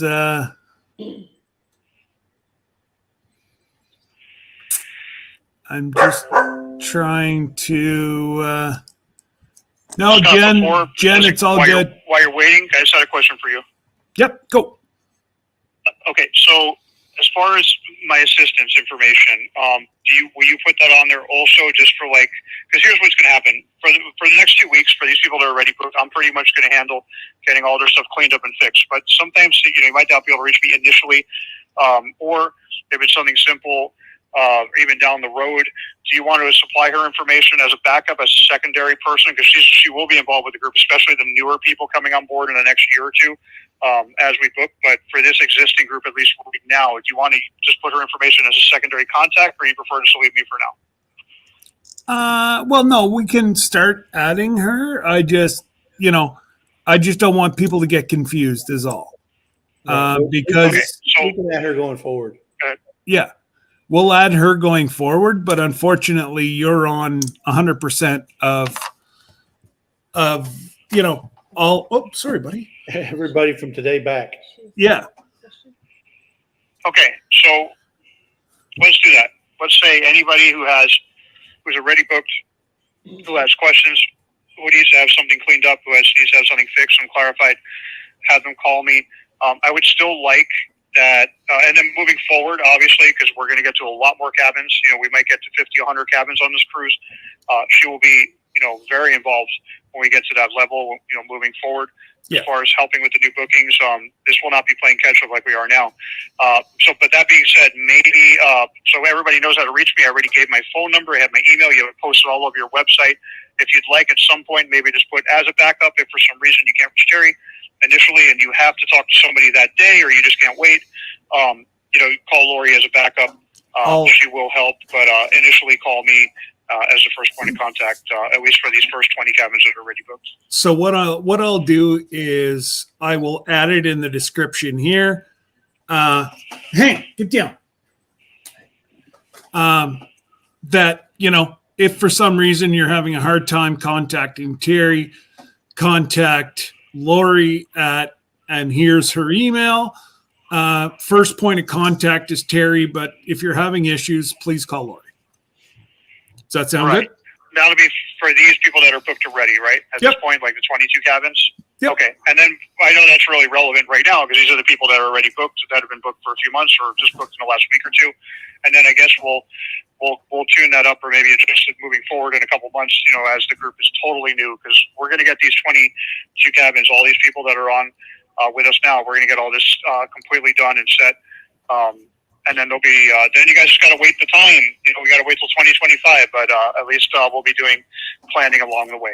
Exactly. So one person asked if they have their own satellite phone, can they bring that on the ship? I can't see why not. It's a phone. Good question. No, let me clarify that for you. Let me go back to that. It might mess with the satellite So on the ship. it may be I'll tell you right now. forbidden items. Yeah, Terry's having a look. Cora, if it was Lori that called you, she is our backup. She's our second person, so you can talk to her. Klazer, Klazer. Yeah. Yes, that's her last name. So I will have, and only answer if it comes up NCL. Yeah. I'm just looking at what Terry's came up. Terry's number is fully visual, and I believe it says NCL Cruise Line. She said no, it was a guy. It was a guy. After I registered, I had. Okay, so Cora Phelps, who just registered not last week, she said that after they registered, they had some guy call her, and yeah, it was not you, and it was not Laura. Well, you want to give you Lori's direct number because you have mine, and so the only two numbers you're going to want to call would be either me or her, and erase everything else. I have all her stuff here, so. Okay. But that's strange that it's strange that they're getting calls from somebody else from Norwegian or saying they're from Norwegian. Okay, so let's clarify that. Yes, sometimes, guys, if you're booked, or if even you went on, so let me rephrase that. Not that you're booked. Sometimes if you guys ever go online to NCL.com and you're not logged into your actual NCL.com account, sometimes it can trigger.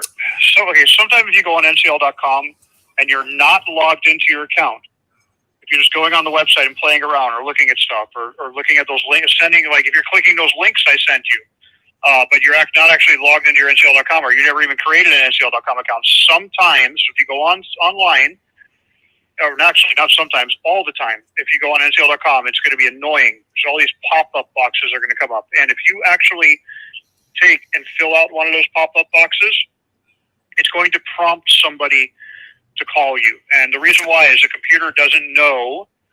For example, if Scott Brum goes online and he doesn't log into his account, or he doesn't have an account, even though it's him, the computer doesn't know that. It thinks that it's another Scott Brum who just happens to have the same name, a different person, and it's going to assign that to someone, and then someone's going to call you. So if you're getting calls from someone from NCL that is not myself or Lori specifically, just simply tell that person, I'm already booked on a cruise. I already have a cruise consultant. I don't need any help. Thank you very much.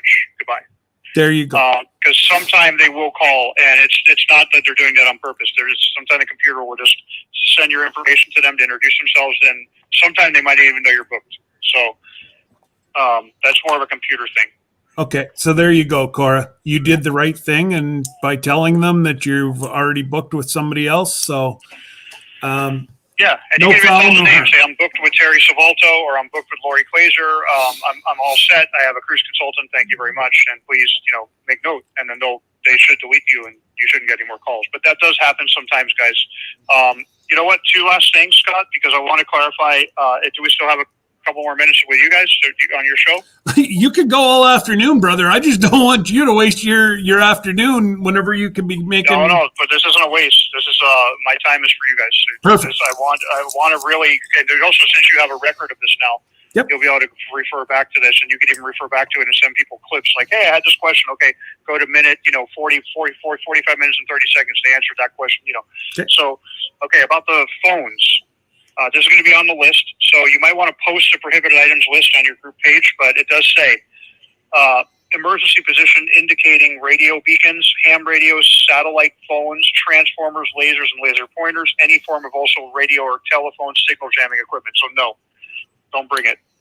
If, God forbid, you ever had an emergency and you're in the Atlantic Ocean and you need to call someone, there is a satellite phone on the ship, which you'll probably never need. Aside from that, when you're in port, you have a phone signal, and when you're in the water, you have the internet, which you could use WhatsApp or Messenger if you absolutely need to reach someone, just for those few hours. One last thing. Yep. Any other questions yet, Scott? Because I want to talk to people about how to get an NCL.com account also. Terry, one last thing. So I know you've already mentioned this, but for those folks that have booked a room on the inside of the ship that may want to upgrade, what's the latest they can do that? If they want to go from the inside to, let's say, a balcony, they may not be on the same floor as us, but they want to change. Is there a deadline for that? Okay, good question. So technically, you have up until, 1 second. Let me go back to your reservation here. Oh, of course, it timed out. Would it be the final payment date? Yeah, whatever that date is it April August 20 something? April 26, 2025. Perfect. Okay, so to answer your question, to answer your question, you have up until April 25th, 2025 to make any changes whatsoever, including if you want to change your room or change the promotions, or if for some reason you don't go, if you did a standard deposit, it's fully refundable, like any change you want. Or if everything's great, then your final payment is due on April 26th. By the way, you can make payments if you want, guys. You don't have to. If you do make payments, all your money is fully refundable up until April 25th, 2025. Or you can simply just leave your deposit on file, do nothing, and just wait until it's time for final payment and pay in full. As far as upgrading, you can technically change your room up until the day before final payment. I do not advise doing it at that time, though, because remember, the whole point of being in a group is because you booked so early, because we're price protecting you, and when you're getting a 15% discount. So anytime you make a major change like that, like with your room, it becomes effective on the date that you make the change. So what does that mean? If you call me a week before the cruise, in 2 years from now, not a week before the cruise, I'm sorry, a week before final payment. Let's say you call me in, April 15th, 2025, and you say, I decided I want to do a balcony. Okay. Well, first we need to make sure there's a balcony available, because the cruise is, you booked it 2 years ago. So it's going to be a lot different then. So if there's a balcony available, yes, you could upgrade to it, but the price is going to be dramatically different 2 years from now. So if anyone's on the fence thinking, I might like to have a balcony instead of an inside room, my suggestion would be to make that change sometime in the next month or two, while you still are so far ahead of the game. You're still going to get the great pricing, and it will be more, but it would be a lot less than if you try to do that a year or two from now. And then if you decide at some point, getting closer to final payment, you know what, maybe I should go back to the inside room, you could always downgrade, go back down. It might not be the exact same price, but it'll always be less than a balcony. But if you're looking to upgrade, remember, whenever you change your room, it becomes effective on the day you change it. So obviously, the sooner you do it, the more time you have that you still booked in advance. So for example, someone who booked 4 months ago in an inside cabin, and they call on July 1st that they want to go to a balcony, the effective date of their reservation and the pricing of the reservation will then be reset to July 1st, because it's a brand new room. So if you want to upgrade, yes, no problem. Don't wait too long. Maybe do it in the next month or two. Get it out of the way, so you still got a ton of time where you got the great pricing, where it doesn't. So when you're price protected by us, like when the rates go up, it doesn't affect you. But if you do make a change to a room, it does become effective on that day. So it's sooner than later. It's better to do that if you're looking to change your room. Perfect. Excellent. I think that's so. If anybody doesn't have any other questions for Terry, we will cut them loose so that people can call and book their cruise. And I know there was a few people that said that they would be calling you this afternoon. So, yeah. So let me clarify that too, guys. That's why, like we said, if you want to all call me directly, primarily just for this first 20, so we can get all this straightened out. That's good. I do have a lot of guests I also have to call. So this is the way it works. So if you call me, if everybody wants to call today, I'm not going to get to everyone today. It's fine. You're welcome to call. So whenever you call, just call. If I don't answer, leave me a voicemail. I will usually get back to you within 24 hours. Now, if I get 10 calls today, I might not get back to all of you by tomorrow, but by, let's say, anybody who happens to call with service on this cruise, we would say this would all be resolved sometime by, Wednesday next week, because I won't be working this weekend. So if whatever we can do today and partly tomorrow, and then whatever we can't get to, we would fix and revise the first 3 or 4 days of next week. So just be a little patient. Leave me a voicemail. I will take your information. Let me know that you're on the Scott Broom Cruise and your first and last name and your phone number. Scott Broom, Jesse Leos Group Cruise or Alaska 2025 Group Cruise, and just your name and phone number. And then I will call you back at least 24 hours, unless I happen to answer the phone when you call today. But we will get it taken care of, and I would say that we could probably get all of this resolved. My goal is, I'm not sure how many calls we're going to get or how many changes we need to make. My goal is to have it all done by June 30th. But we will take the calls, whatever calls I get, I will respond to in the order they are received, voicemail by voicemail, up on that order, and we'll get it done. I'm actually just putting Lori's all her contact info in the chat. So if people want to go ahead, call her today. That would take a lot off of you right now. Well, I actually, Scott, what I prefer, sorry, not to cross what you're saying, but what I prefer actually is I prefer that initially, unless it's 50 calls, but I do prefer that most of these people, if they have changes or further questions, they do call me. And then only if you couldn't reach me at all, which is not going to happen. If I didn't return your call for 3 days, which is not going to happen, call Lori as a backup, because I really want to focus more on Lori with the new people coming on board. And then maybe, okay, here's another clarify. Let's say everyone who's on this call that has questions about their cruise that I booked, call me, leave me a voicemail. I will get back to you. It might not be today. It might be today, but tomorrow, Monday, Tuesday, Wednesday. So we should have all this done hopefully by Wednesday next week. Now, if I booked you after I've called you back, so let's say, Doe calls me and I call her back tomorrow or today or Monday, and we fix the problem, fix the issues, get everything done. Then let's say a month from now, Jane Doe decides, you know what, I have more questions about my cruise. I need some help. Or this wasn't clarified when I spoke to him last. Call me again. And then if you can't reach me, for the second time, use Lori as a backup. But initially, I just want to get the bull by the horns. Let's get everybody set up and fixed. And just leave Lori as a backup. Okay. A second, third backup for now. You know what? If people are having a hard time calling you, folks, send me an email, send Jesse an email. We have Lori's contact information. And if you're a new contact and for Terry's been super, super busy, we will give you Lori's contact information at that point. So yeah, that's the easiest way. On that, Scott, sorry, just to clarify, for everyone on the call, for your service, if you need service or all these things we talked about, you have a wheelchair, you need to do dietary allergies, whatever it is, call me. Just have a little patience.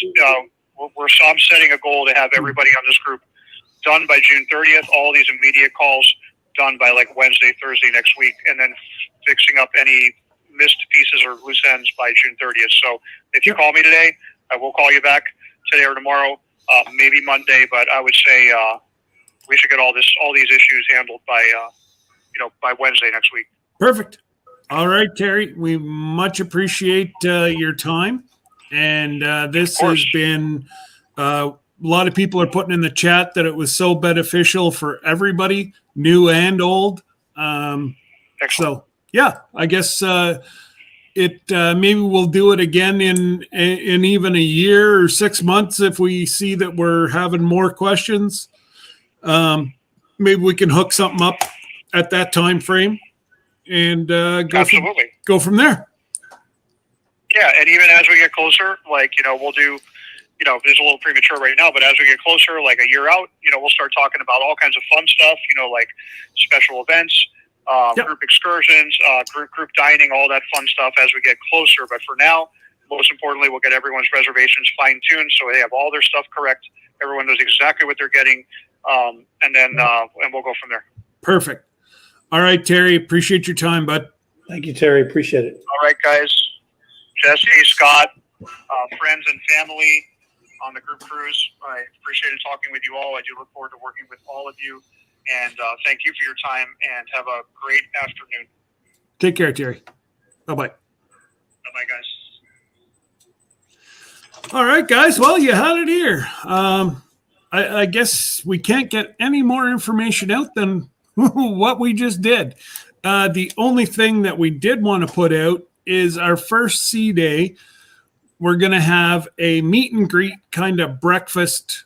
We haven't nailed out the location yet. It all depends on, do we have 100 rooms, 200 rooms, 75 rooms?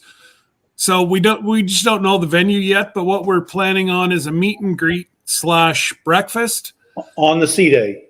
on our first sea day at 8 a.m.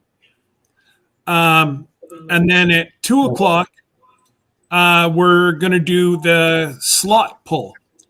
And what that is I'll give a quick overview. It's $20 a person. You must be pre-registered, and you're either somebody will be there taking a list of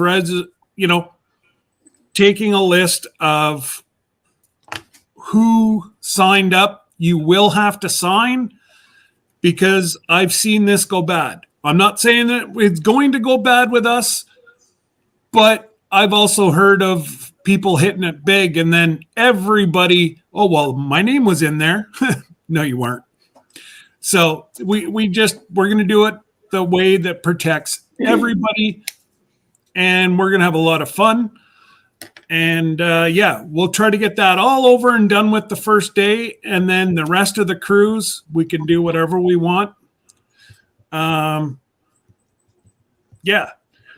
So I just think this is absolutely amazing. It's going to be a lot of fun. Oh, man. It's going to be a blast, and I can't wait to see. We've already had a whole bunch of interest in today's chat. Yeah. So I think there's going to be a whole lot more people that are going to go. And like we said earlier, this is not a meetup, folks. This is a family vacation. It's a family vacation. Friends and family getting together to vacate and have a great time. It's not going to be anything formal like you had like at Mid America meetup and all that other kind of stuff. Normal meetups. We're just trying to get together with a bunch of people who are like-minded, want to go on a cruise and enjoy the amenities of a cruise and the ports of call and all that kind of stuff. So, and if you're interested in that and you want to meet some fellow YouTubers like myself, Lisa, and Scott, then come along. You're free, and you can enjoy the benefit of the 15% discount because we are a group, and where you wouldn't do that if you just went ahead and cruised on your own. No. So, Janice, don't be scared. You will love it. Oh, Janice. It's like Terry said. And we've been on several. You're in a city. It's a little city. Little. I mean, you get. There's 4,000 people in this city. Yeah. So Janice also wanted to make a point of one of your questions. You mentioned farm girl formal. Well, farm girl formal to me is where you have to wear your straps of your overalls on your shoulders. That's all. Both of them. One hanging off. You can't have one hanging off or both hanging off and tied around you. You have to have both straps up on your shoulders. Honestly, I didn't want to take up Terry's time, and I knew we'd chat after, but yes, I was at Cagney's, which is the steakhouse, and I was dressed in a pair of dress pants and a button-down, shirt. Yeah. Not a polo shirt, but like a dress shirt. And I was dressed appropriate.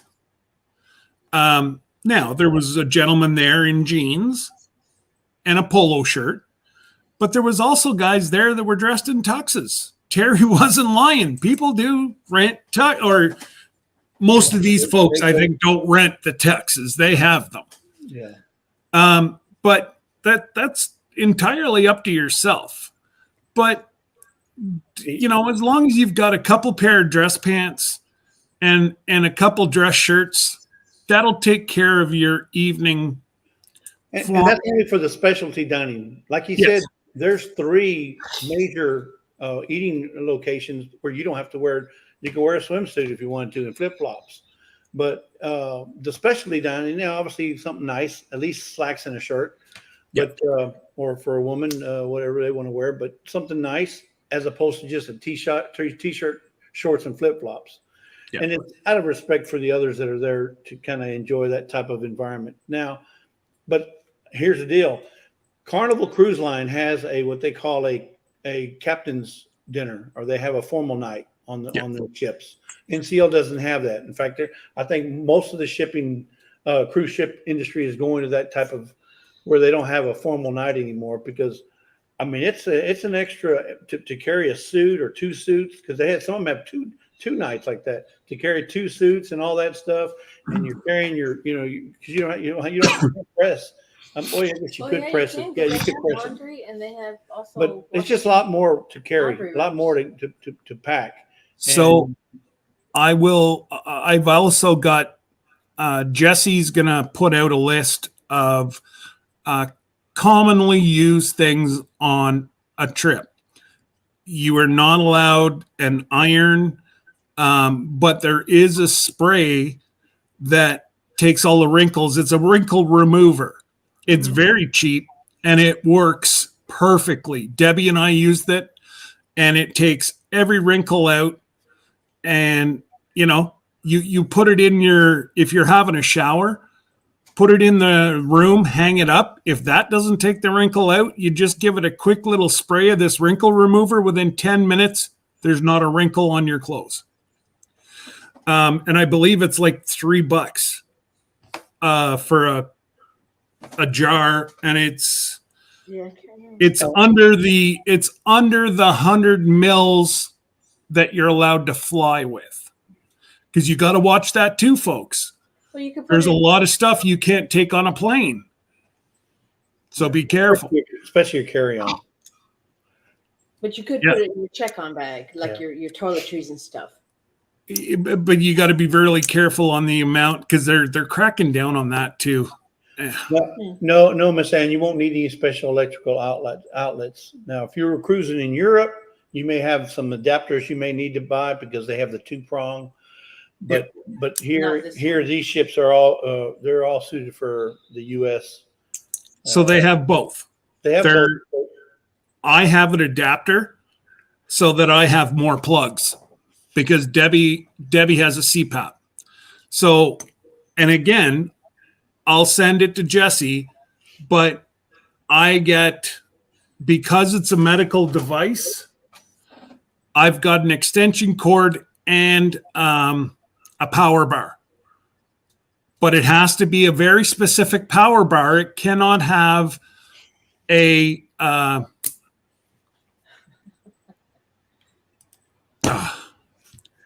it can't have a something. Anyways, Jesse will post the only ones that you're allowed, and as long as it's with a medical device, you're allowed to bring it on. But if you're just bringing it on the ship just because, you're not allowed to do that. Right.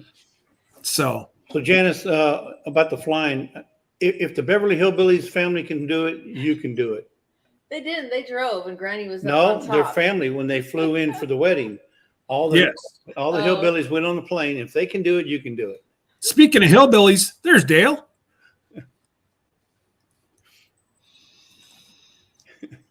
That's the overalls for overall nation, wasn't it? I think. Yeah.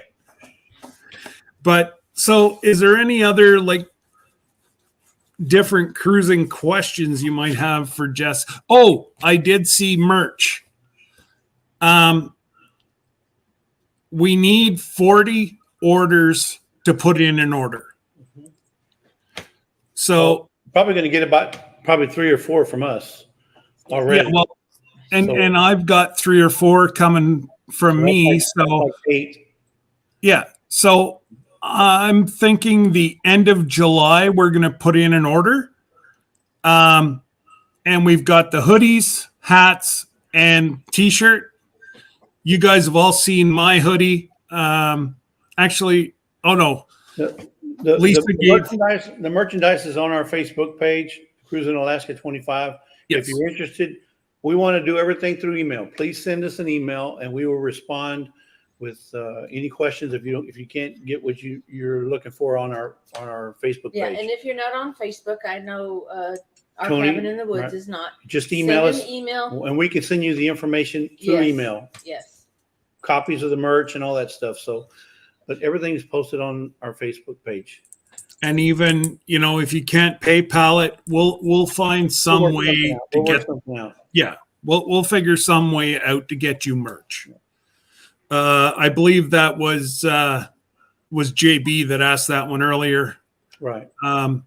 So if you folks want to go ahead and order, this shirt has been washed. Oh, here, mine too. At least probably a dozen times. Yeah, at least 12, 13 times. So, and they're holding up perfect. Yeah. So we're very excited. What else? And this would be an awesome shirt. This would be an awesome shirt to wear at our meet and greet. Just saying.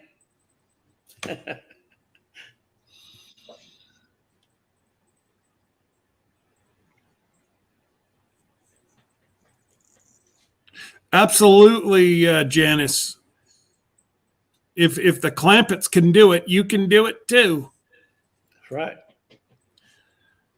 But well, that way there, Miss Ann, it gives folks a month to get and the pricing, we cannot go any lower, and that's why we need 40 to 50 orders or like shirts to make it worth that discount. price. In order for us to get us that discount, right? That's it. Because we're not going through a merch place like Bonfire or one of the other merch men. We're going through one independent who's doing all the shirts for us. Yep. They're great quality. The material is nice. Yes. They're not the clingy, the ones that cling to you, and no, they're really nice. And it's going to be perfect, believe it or not, on the ship. The hoodies are going to be perfect to wear out and about. If you want to stargaze, don't forget, guys, the Northern Lights, we should hit the tail end of the Northern Lights. And whenever I say, just type in YouTube, Northern Lights in Alaska. Right there is worth the price of admission. It's breathtaking. And I heard by 2025, the Northern Lights are going to be changed to LED, so it's going to be even more spectacular. Nice. Hey, no incandescents. Yeah, no, they're all LED, so they're going to burn cheaper. You know a guy. Mm-hmm. So, guys, I just wanted to keep this short to the point. So Janice, the reason you can't see Miss Ann is because Miss Ann is on Scott's live and you're on my live. So yeah. and we can see them all here, but you can't see her because she's in a different chat. Yeah. Now, you know what? I've got maybe about 10 minutes. If anybody's got a question, I will post the link here if you want to come up and just say g'day for quickly, or but I do have to go because we have our sports banquet tonight, and they're making me have a shower on a Thursday. Like, who does that? Well, anybody who wants to sit next to you. I don't care. And they're even making me shave because I got to present. And No, just clean it up. Don't shave it all off. oh no. I'm not. No. I'm not No. touching that. What's up, Hank? What's up, buddy? Come on, come say hi to Jess. Hank, come here. Hank, come here. Come see Jess. Hey, Hank. There. Oh, I know. Dang, he's Here. big. Yep. There, you want to come up? How old is he now, Scott? No, I don't want to come up there. You're gonna. Gee. My cut hurts. 9 months, roughly. Months. Oh, thanks, buddy. And he'll get bigger, right? Oh, he's huge. Not Yeah. even Saturday. He's put on. You can't really feel his ribs anymore. Okay, we got trouble coming in. I see it. Hey guys. The crip is here. Hello, how are you? Terry.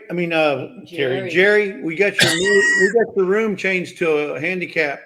Oh, okay. You're on the inside of the boat now.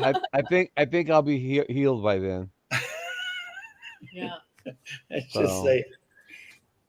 How you doing? Is it all right? You doing your exercises? Yep. Oh yeah. They when I left the hospital, they said that my extension was already farther than it usually is for most people, and my straightening was down less than 4%. Oh, that's good. So that That's they said good. I'm farther advanced than most people. The Well, don't brag. The medical nurse guy who was here this morning, checked me all out and said that my swelling was below normal. So I'm progressing pretty good. JB, I'll call you later with all the information. Okay. Did you get your glasses back so you can see the chat? Yep, I got my. Well, I'm in the bed. And I got my second monitor is now my 37-inch TV, so I can see it better. But Hey, bud. it's still a little blurry. Hey, Jan. Yeah. Anyways, it's still still a pain in the butt, but No, it's a pain in the knee. yeah, pain in the knee. I'm getting up like every hour and walking around.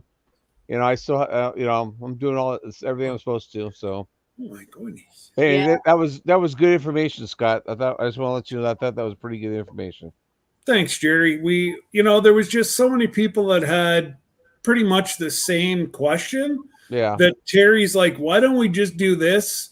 He's like, I'm not sure if I'm really supposed to, but let's just do it.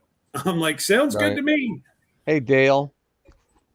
So anyway, I was wondering where I didn't know that Jesse was on his own. I thought he was on yours too. And I'm thinking like, where's these questions coming from? Because I couldn't see all the chat. I was going like, what's going on?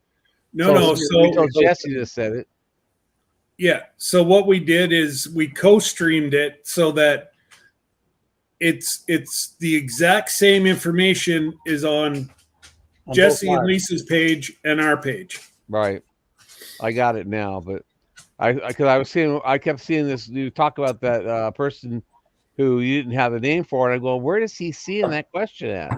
Oh yeah. So I'm thinking, man, my eyes are going real bad. This is really affecting more than just my knee.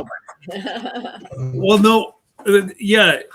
So the way that my page was folded, it was folded right on her name. Oh. So that's why I couldn't see it at first. So anyways, it's all good. She's been signed up a long time. And are we at 25 rooms or 26 rooms? I honestly don't know because Mike and Terry were calling. They were supposed to call and book this morning. And I honestly have no idea. Drew and Lynn's, they're going to be calling, one evening this week. I figure by this weekend, we should probably have our 30 rooms. So, well, if it is, then we're going to have a celebration. That's the last one. He didn't see it. And if not, then we got to wait 2 weeks for a celebration. Yep. So, we just don't want to push it, but it's everybody's asking. So yeah. So everybody be smart to book their at least their down payment. That'd be the smart thing to do. Yeah, You just know, get it done, get their payment down, and you know you got 108 or 801 days left. Yeah. Well, and that's what Terry said. Like, if you think it's going to be this price in 2 years, you're crazy. Right. You know. And the other thing is, you guys that are still in the chat that have not created your NCL account, please do it. Go create your NCL account. You will not regret it. Trust me. There's more information that you can. Yeah, there's more information you can go in there and shake the stick at. And every cruise or every port of call that we go to has all the information about what you can see there. Yep. Oh, and on all the excursions, they give you this little. It's a gauge. It tells you whether it's strenuous, whether you're a lot of walking, whether you're a lot of hiking. It gives you the stress level or the strength level that you need to go on that excursion. Because if it's something with a lot of walking or a lot of hiking, you may not want to do that excursion. So it gives you a strength level or whatever it takes to go on that excursion. Yeah. And it just like Glenda was talking to that lady, and whenever she heard the pricing, she was like, "Pardon me." Yeah. And it worked out to be about in between $200 and $2,500 lower. Yep.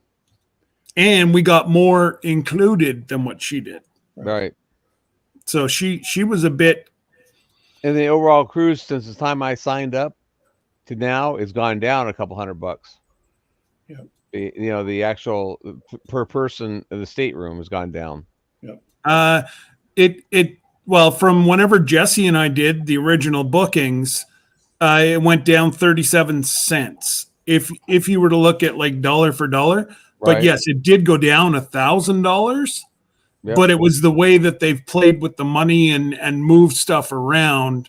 So yeah, it's actually $1,000 less now than whenever we originally signed up. Right. What'd you say? Mine's $1,000 cheaper. So, right now is technically the best time to go. Yep. And Miss Ann, he said to call him about your issue. And that's why, we don't have to get into what and why, but you did say it on my live the other day, so that's why I'm just telling you now. I did talk to Terry yesterday about it, and he didn't want to talk about that today, but he said to just give him a call. So Janice, he'll straighten that all out. So Janice, if you've never been on a cruise, ideally any room that's on the outside, it doesn't have to be one with a balcony, but any room that's on the outside, they have some with some big picture windows, is going to give you a better view, one, and two, it's just going to seem a little bit more open. But the inside rooms are just as nice. It's just that they don't have the window to the outside. No, it's got a picture in there. It's just got a picture in there. But I mean, you're not going to be in your room that much anyway. But if you are going to have a balcony room or a room with a view, it's always going to be better. So, but the inside rooms are just as good as far as sleeping. And I'm going to be quite honest. Priority boarding, if you want coffee and juice in your estate room every morning, really that's going to be our only benefit. And if you really want to pay $25 for coffee and juice in your room in the morning, now, if the Mrs. Rambler wants it, I'm going to get it. But Well, Susan said she'd run down every morning and get coffee for all of us. Oh, yeah? Yeah. Yeah. Oh, you mean for our wing? for the three of us, she said. Because she said she could only carry 6 cups. Well, that's all right. What I'm thinking is we send all the smokers with all everybody's cup in the morning, and then they come back with full coffee. Yeah. So remember, the coffee is complimentary if you get in the complimentary locations. But if you go to Starbucks, you're going to pay for it. Yeah. Oh yes. I don't drink Starbucks coffee. That's not coffee. But they have a Starbucks on the ship. Is what I'm saying. If you go to Starbucks, that's Multiple. not complimentary. Only That's the a coffee is in food the- drink. Well, whatever. Real men drink coffee. But Janice, they make you just have to go up one floor from where we are. No, And- hey, I got the question about that. We're on level 11, correct? 11. Yeah. Well, JB told me she was on level 5. No. That's all been changed. Okay. I told her to call you and let you know because I didn't think that was right, but she said she was on level 5. So No, there was a misunderstanding and it's all been fixed. And she's actually one room above us or one floor above us. no, she's on 4 above us now. Okay. Yeah. We messed up, Scott. She asked, we have never been on a cruise. What's the best room to have? Oh, obviously the presidential suite. Oh, yeah. Best room to have, but I don't think you want to pay $12,000 a day. Well, and if you do, Jesse and I will be your friend. Exactly. I'll bring you coffee. I'll bring you Danishes. There's probably more than one bed in that room too, or one room in that suite.